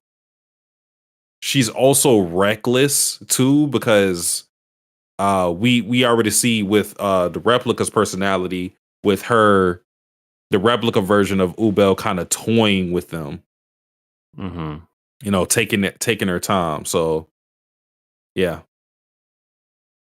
Did you enjoy the sadistic smiling face that she made when she was fighting? Listen, all I'm saying is some people watch shows with their pants up.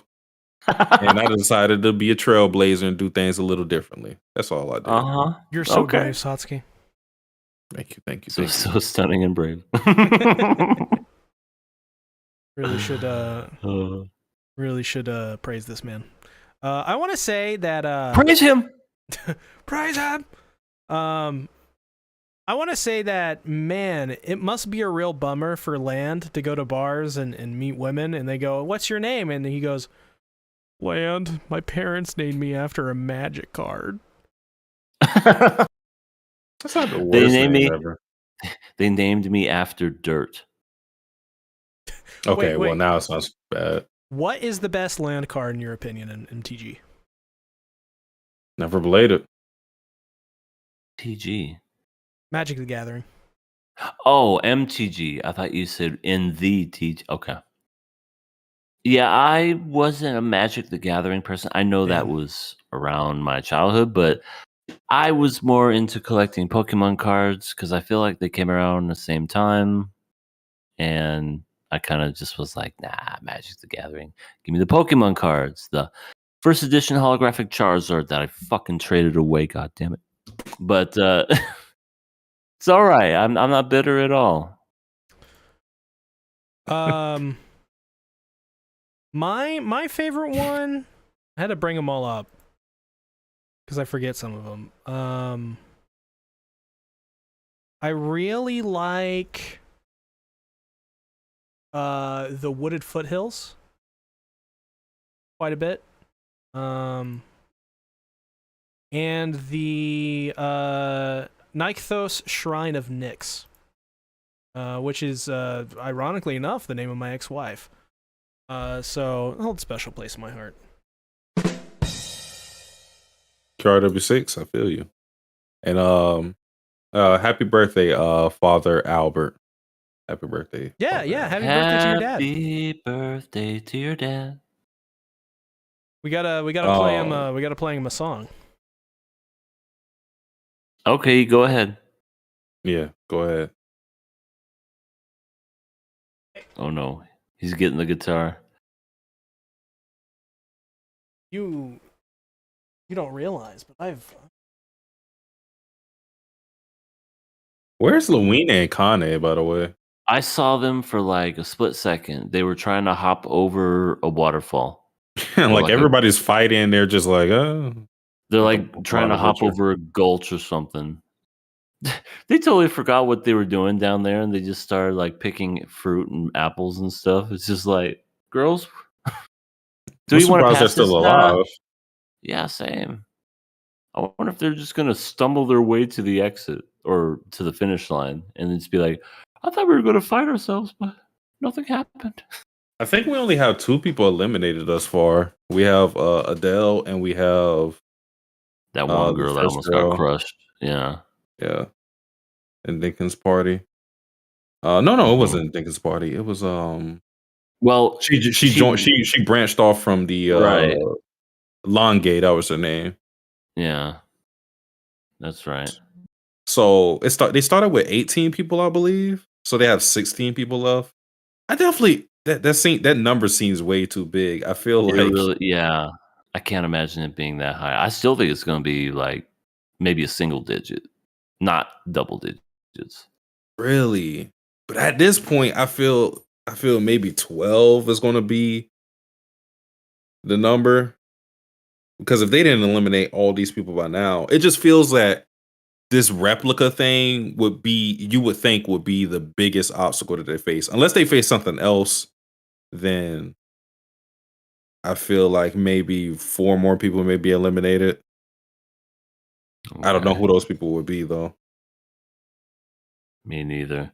But that sure does seem like a high number, though, especially when they say Sense is very strict and no one's ever passed her. No one's ever passed her except this time when there's 12 fucking people. Yeah. It just makes no sense. The other times they didn't have the power of friendship, EA. But you're right. How could I forget the power of friendship always prevails in anime? All right, see, are you ready? Oh, wait, we're doing the song? I thought that's what you were doing. Oh, well, okay. Oh, I got this. We are the most organized podcast. Oh, absolutely. Also, subscribe if you're new. Really appreciate it. We will get monetized here very soon. I say by March we'll be monetized. I think you can hear it. Yeah, I can hear it. This is you know what? This is Frieren in the key of D.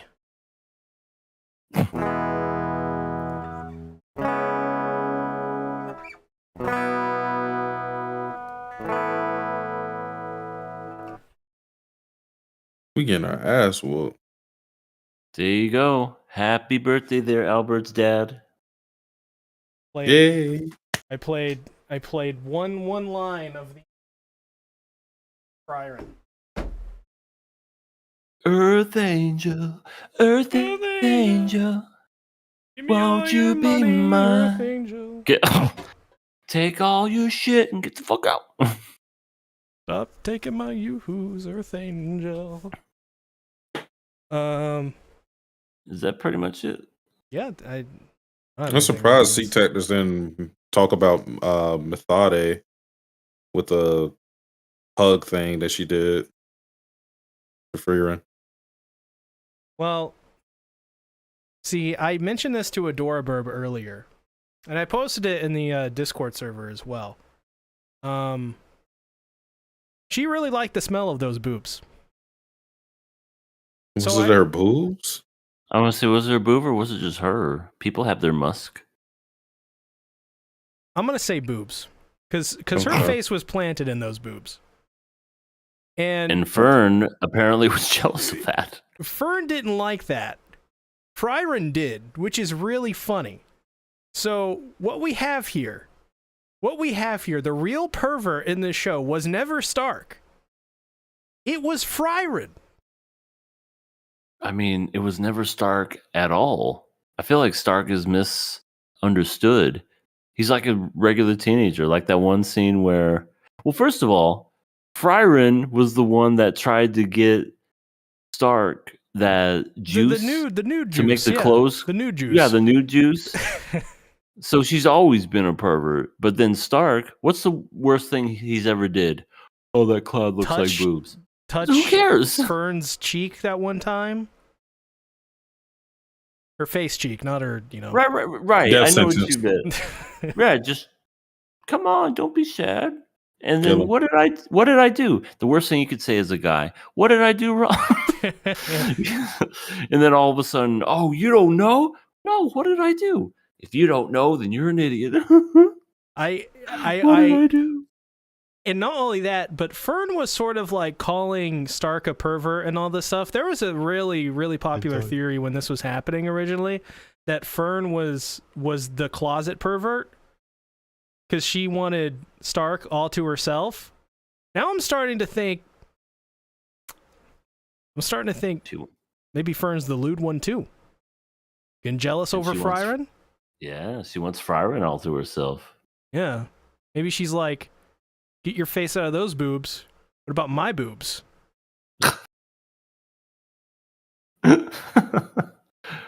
Nothing like a master and a student wanting to go ahead and motorboat each other.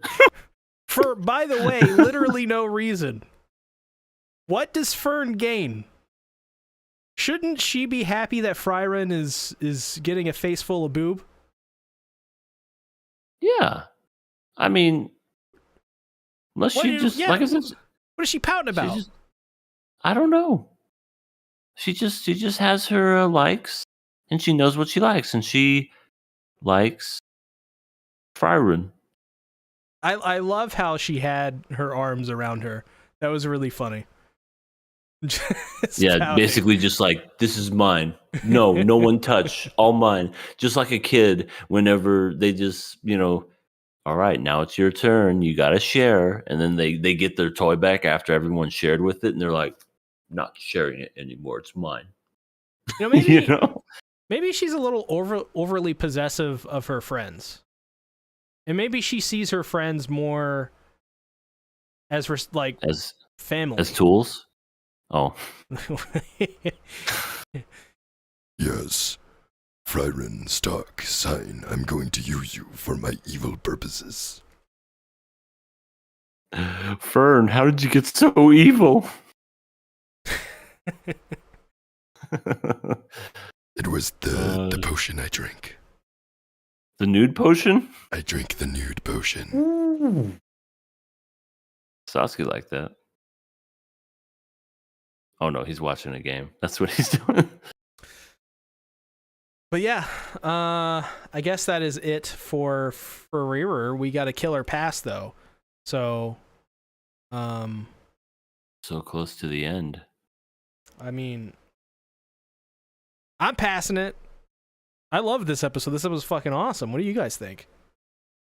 Yeah, I'm definitely passing it too. This show has been good ever since it premiered. I'm loving it. Pass. Yeah, the Ubel, that's an easy pass. I guarantee you, if Ubel dies this next episode, we won't hear the end of it. Oh no, you won't hear from me. When we get on the Frieren episodes, this is all you're gonna see. It's like, now it's time to talk about episode 25 of Frieren. Oh. Okay, it's just you and me. Satsuki will show up next week in a dimly lit room with like a druid robe on and like one candle. Holding he's got like a hood over him, just all shrouded in mystery, just like you hear Mongolian throat singing in the background. Oh. Oh. Well. Oh, there. Oh God, there it is.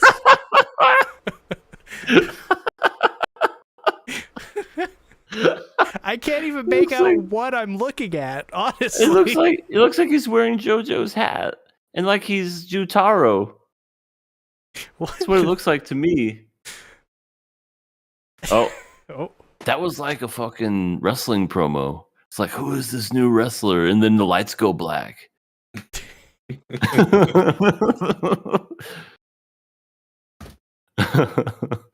That was great. Let's get into some viewer questions. Viewer questions. So we got a bunch of interesting questions this week. First question. It's by Light Ruler. Whose pet would you rather be in the service of? Pet equals do everything the person tells you to do, as if we didn't know. Nobody. 1, Aqua from Konosuba. 2, Taiga. 3, Yamai. You have to pick one. Nope, not picking it. Next question. He just asked us to pick two of them high schoolers. There's only one correct answer. It's Aqua. Yeah, but even then, she's a piece of shit. Right. Nobody wants to be with her. You have to do what I tell you to do. It's like, no. No. Yeah, no. Stop! I ain't gonna do what you tell me to do. Stop purifying the water. That was my wine. You purified to water. This is just hot water. It's no longer tea. We got Light Ruler in the chat Uh-oh. with an emphatic, huh? Yeah. I'm so sure. What do you mean? He's clearly Light Ruler. Clearly. Is Light Ruler the C tactics of Satsuki server? No. Okay. So he's not crazy. All right. I'll compare him to another man I can't name. Next question. Which team is winning this fight? A, Hokage, 1st to 7th, or B, Admirals along with Fleet? That's Naruto and One Piece, respectively. I don't know. You guys. I don't know how to answer this question. I don't know what the Admirals are. Hokage. All right. Next question. Out of these three, how would you fix Marvel? Drop the multiverse, darker stories, bring back RDJ. The first one, drop the multiverse. Get rid of that shit. We don't need that shit anymore. I mean, tired. It's done. It does no good anymore. It makes everything bland and boring. I mean, personally, I guess out of these three, darker stories. But if I was to add like a fourth option, just write better characters. I was gonna say everyone. None of these are like even band-aids to an issue, in my opinion. Because you bring RDJ back, and then what? That can make things worse. You just a pricey, horrible written character. And drop the multiverse. I guess that that's not bad, but also that doesn't mean it's going to be good necessarily. And in darker stories, I mean, I've always hated the notion that darker means more quality or anything like that, because you could write something to be quote unquote darker and it'll be just as juvenile as any other Gantz show that's lighter or whatever. Gantz is like extremely dark, and I think it's aimed towards teenagers. Yeah, but for me personally, I'd have to go with the fourth option. Just write better characters. Write better characters, and you'll see everything improve. And the fact that the only thing that sells is an animated show of a multiverse Spider-Man. I say show, I meant movie. Just shows that it's a well-written movie and a well-written characters and everything else. And the third part's coming out later this year, I think. It's going to be an amazing conclusion. I can't wait to see it. Should have spaced out a lot of these projects too, because it feels like everything came right after another, and nobody really has time. Like, has anybody really caught up with this stuff? No, like genuinely, you have to watch these TV shows, these movies. Now you gotta, That's why they should drop the multiverse. There's no reason for all this shit. I haven't watched a Marvel movie since Guardians 3. And that's only because I loved the first two Guardians and I wanted to watch it. Other than that, the next Marvel movie I'll watch is Deadpool 3. And that'll be it. I think we should do a secret fifth option. And I think this is probably the best one. Because it's really going to change a lot of things. We get The Rock. Everybody. We bring in The Rock, and we just. This is not 2018. we hire him, and we get him to Black Adam the Marvel Universe in Disney. Which is to say, completely ruin it. The sad thing is, I had high hopes for Black Adam because he was really passionate for it, but the fucking studios, I feel like, just ruined his vision for it, and it just... No, he came in and he said, I cannot look weak. I have to be like the main... He made a bunch of demands. Really? That were like really... So he did ruin it. And he ruined it. Okay. He ruined it so bad. I take it back. He didn't want to be in a movie with Shazam. Which, by the way, That's Shazam is fucking awesome. By the way, those Shazam movies are great. I loved it. Really good stuff. And yeah, he didn't want to be in a Shazam. He didn't want to star with Shazam. He wanted his own series, his own movie. And he made so many demands that it ruined the timeline of DC, which was already mid, right? But like he fucked it up, and they have to now they're rebooting it.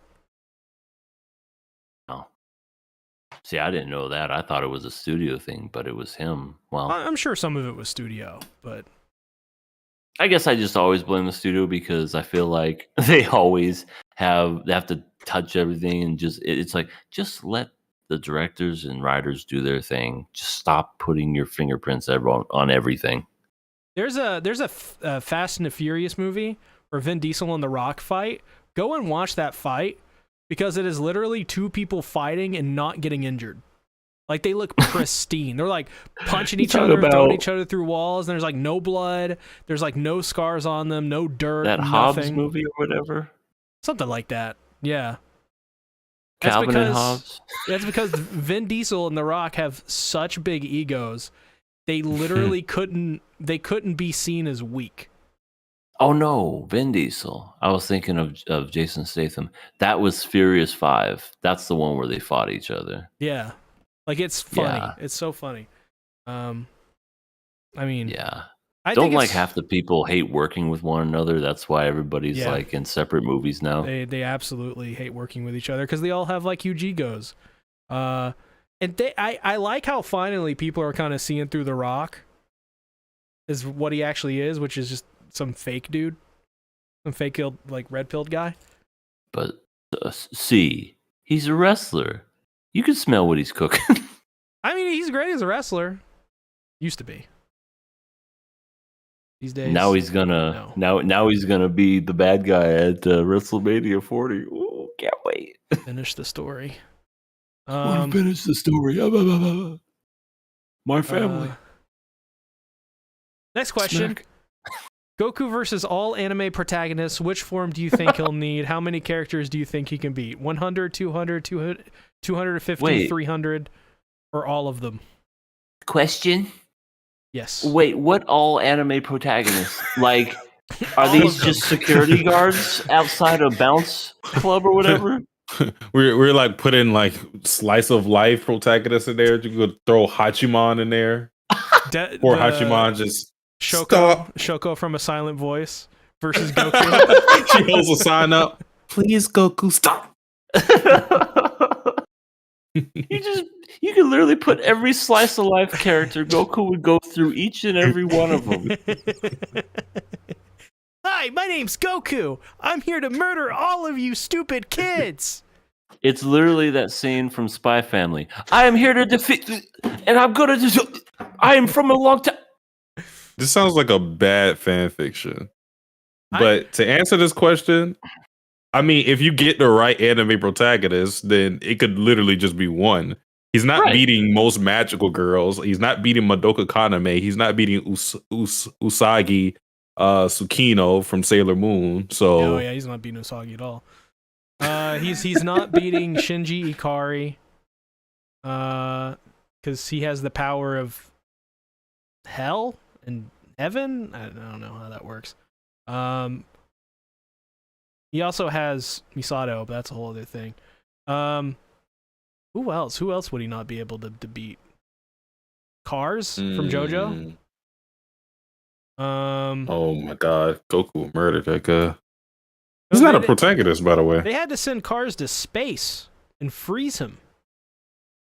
So they didn't even kill him. They just doomed him to eternity floating in space. Dude, there's probably like a lot of webtoon protagonists. Oh yeah, the guy like from the power Omniscient fantasy Reader. stuff. Let's just go with 100 and call it a day. Yeah. I'll say 100. Who wins this 1v1 fight? Sukuna, JJK, or Miriam from Hunter X Hunter. Sasuke, go. I don't want to spoil things. I would just say it depends. It would depend. Okay, female Sukuna versus. That doesn't change anything. It doesn't change anything but the bulge of your pants.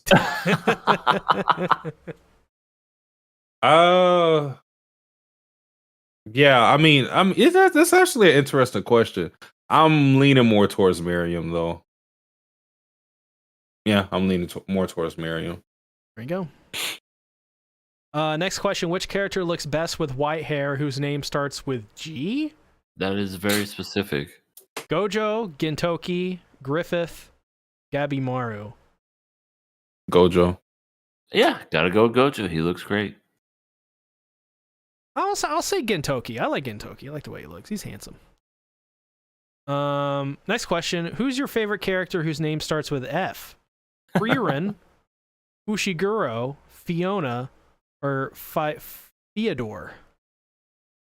Fiona. Ooh, Fyodor's cool.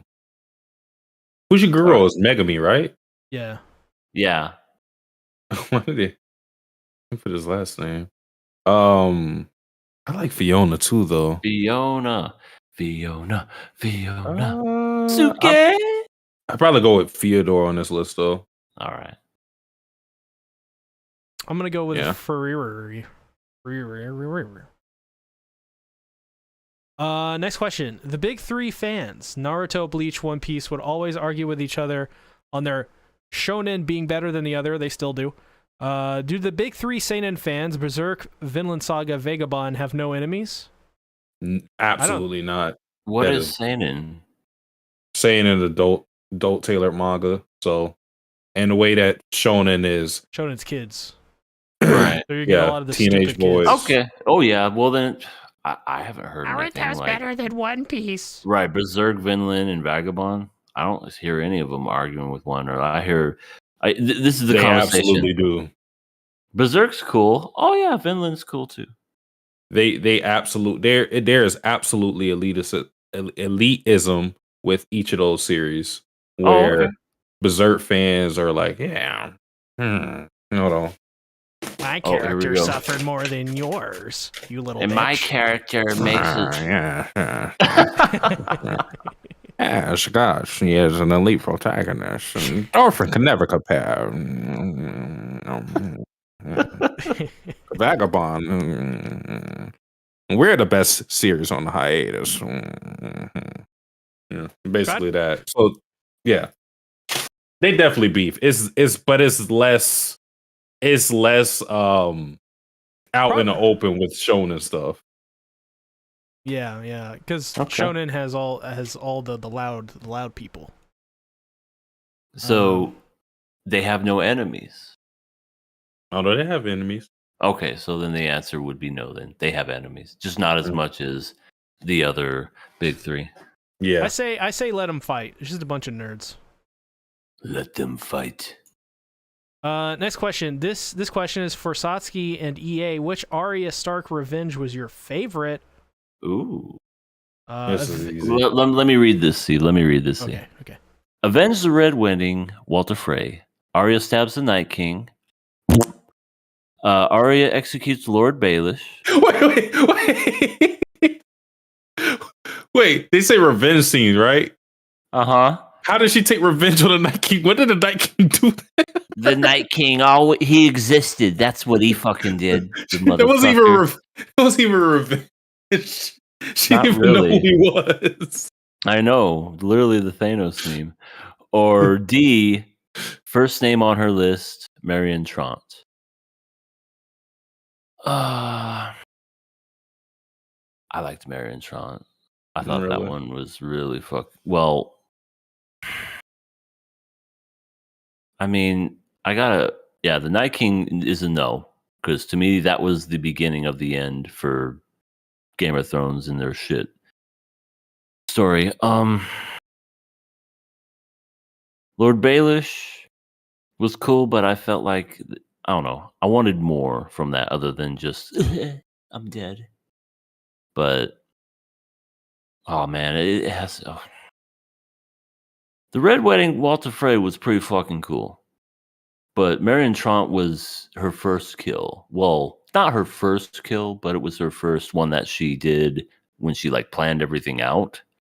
And I feel like that was just really neat because Marion Trump was just like, sees the one girl, is just like, all right, all you other girls leave. And then he gets alone with her and then just stabs right in both eyes. It was just such a gruesome fucking death, too. I think that's what really was neat about it. But yeah, he deserved it. That scene was so creepy before, where he was just like, he was looking at all the girls and he was like younger. Yeah. Too old.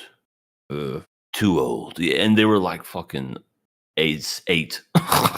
But yeah, that was I love that. That was a really cool death. So I gotta go with that one. I gotta go with Walter Frey. More so the Frey family because of the whole pie thing. That was really cool. That was cool. But I'll go with Walter Frey just because I feel that had more meaning to it, considering what happened with the Red Wedding with Stark and then her mom. So yeah, it was good. I'm gonna go with Shigure Lolly. Watch my 9mm go bang. Why do we put up with you? Next question: whose mind control powers is the most powerful? Yuji's mind crushing power from Yu-Gi-Oh, or Yugi's mind crushing power from Yu-Gi-Oh, or an ugly bastard's mind break power? Who's an ugly bastard?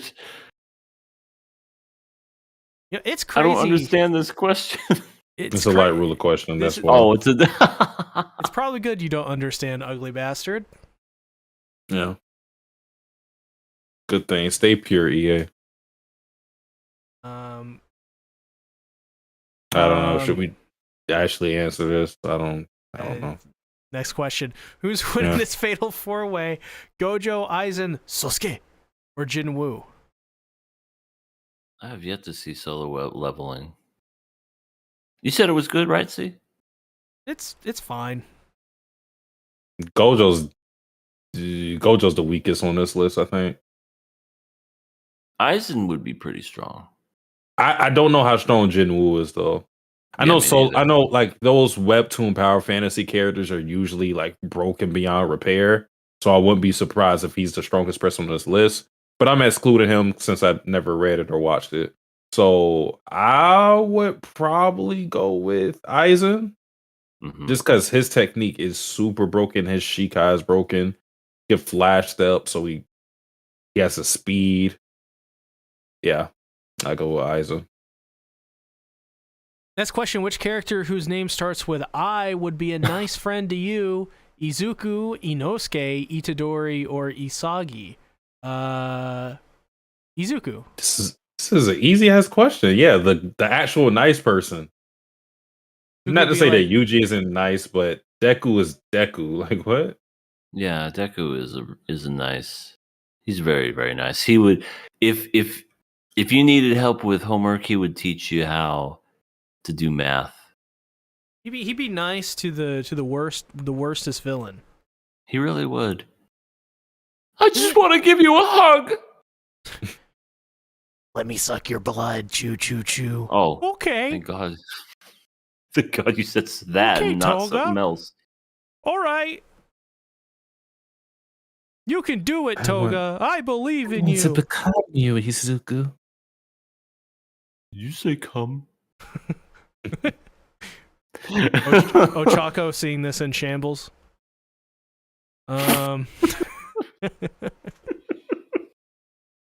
Poor her.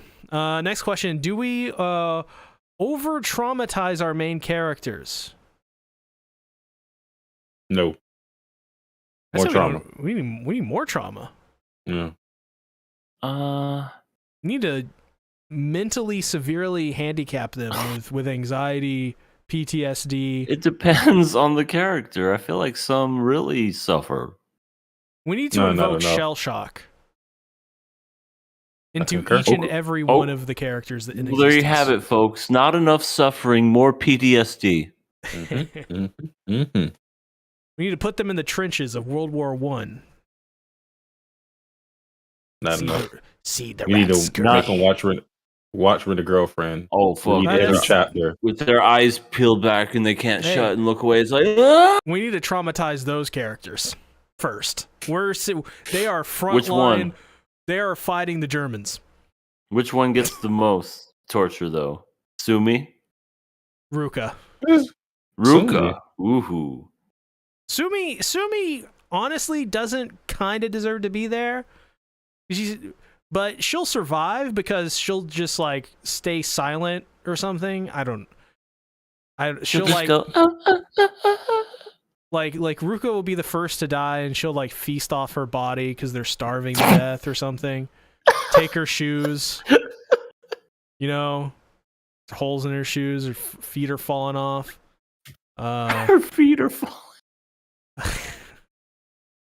Suck the marrow out of the bones. Suck the marrow out of her spine. She'll become Ruka. But like I am now Ruka. She'll Love me. So Sumi in this fanfic is now Toga, I guess. Next question: who would you choose as your zombie apocalypse buddy? Rick Grimes, Ellen Ripley, Ash Willis, or Mad Max? Ash Willis, who I think it is, Ash from the Evil Dead. Yeah, I think so. Let me see. Ash Willis. Yep, it is the Evil Dead. There a zombie apocalypse in the Evil Dead? Is that the TV they show? fight zombies. Yeah, that's and Evil Dead is like D&D modern, but like in modern times almost. What it feels pretty like. Pretty much. Do press X to or roll the dice to save your hand or cut it off with a chainsaw. Yeah, just critical stuff failure. like that. Critical failure. Here we go. Just cuts his hand off. You squirm as the chainsaw rips through your flesh. Your flesh is bleeding. As blood you put a tourniquet on. goes everywhere and cakes your face. You wince in pain, barely passing out. That's pretty good. You actually got her mannerisms down pretty well. But I don't know. I think Ash, he can fucking survive anything.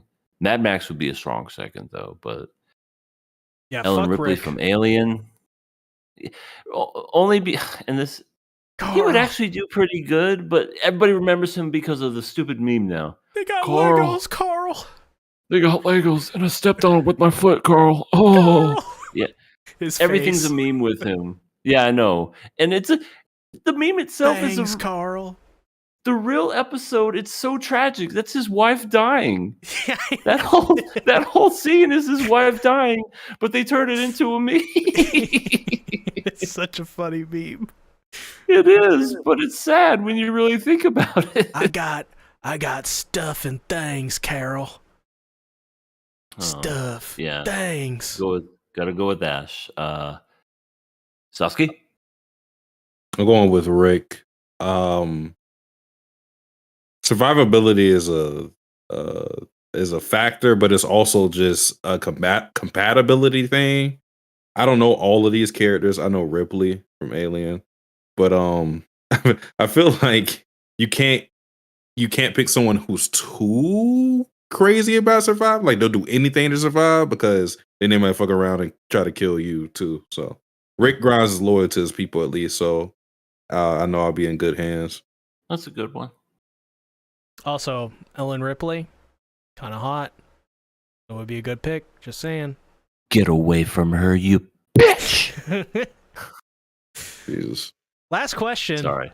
Sosuke from Naruto Shippuden is running the gauntlet. Where is he This is stopping? you guys. Tanjiro, Denji, Sukuna, Shigaraki, Law, or Aizen? He's not getting to Aizen, I don't think. You don't think so? I think so. Well, I mean, he'll fight Aizen. I don't know if he'll win. Well, yeah, that's fair. I think he's Tanjiro and Denji are so easy that they don't even deserve to be on this list. Yeah, Denji would just curse him out or something and he'd die. Hey, you that guy I read in that manga? Sukuna, he can get through him. That would be a little bit of a fight. Shigaraki, I haven't read up to the current chapter, so I don't know what he has now, but I'm pretty sure Sasuke can deal with him too. Law will actually be tough depending on where they are. But I don't know anything about Law, so I disregarded that in mine. Yeah, I'll say he gets to Aizen. Yeah. There's but one final question remaining for everyone here. EA, would you like to partake? Yes, sir. I would like to partake. Give me some of what you're passing. Let me see here. I have some. Give it to me now. I have some. Give it. I don't. Oh my god. I also have some. I don't want it anymore. And chocolate? No. Chocolate? Well, Chocolate! you know, I'll take some chocolate.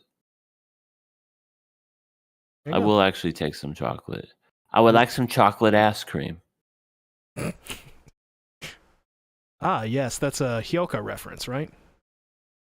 No, that is a Austin Powers reference. Oh, baby, yeah. He's like, what did you say? Nothing. I would like some chocolate ice cream. And then Dr. Evil looks at me and he goes, perhaps later. Because he doesn't know what to say. Anyway, you can find me over at Everything Animated. My channel is Everything Animated. You see the links, you see all that good stuff. Working on stuff in the background. Don't have a set date for yet, but it's a coming.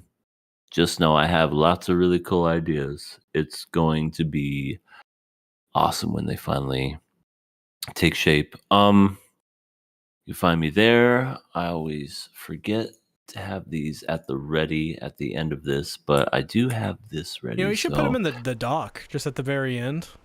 Yeah, I really should. That would just make everything easier. That way I could just copy and paste and just do all that stuff. But we have a Twitter. Follow us on Twitter. We have a Patreon. Speaking of Patreon, something new coming very soon for Patreon. We won't say what it is, but just know coming soon. So Decrepit Storm and Kenny, the two people that are subscribed to our Patreon, you got some content coming your way here very soon, like maybe within the week. Just saying. So yeah, if you want to get a hold of that and also see our backlog of information for everyone here that's new, subscribe to our Patreon. Only $1. That's dirt cheap, and it helps support the show and helps us keep doing all this crazy stuff, and it helps C Tactics feed his addiction for commissions of very weird shit. So I need it.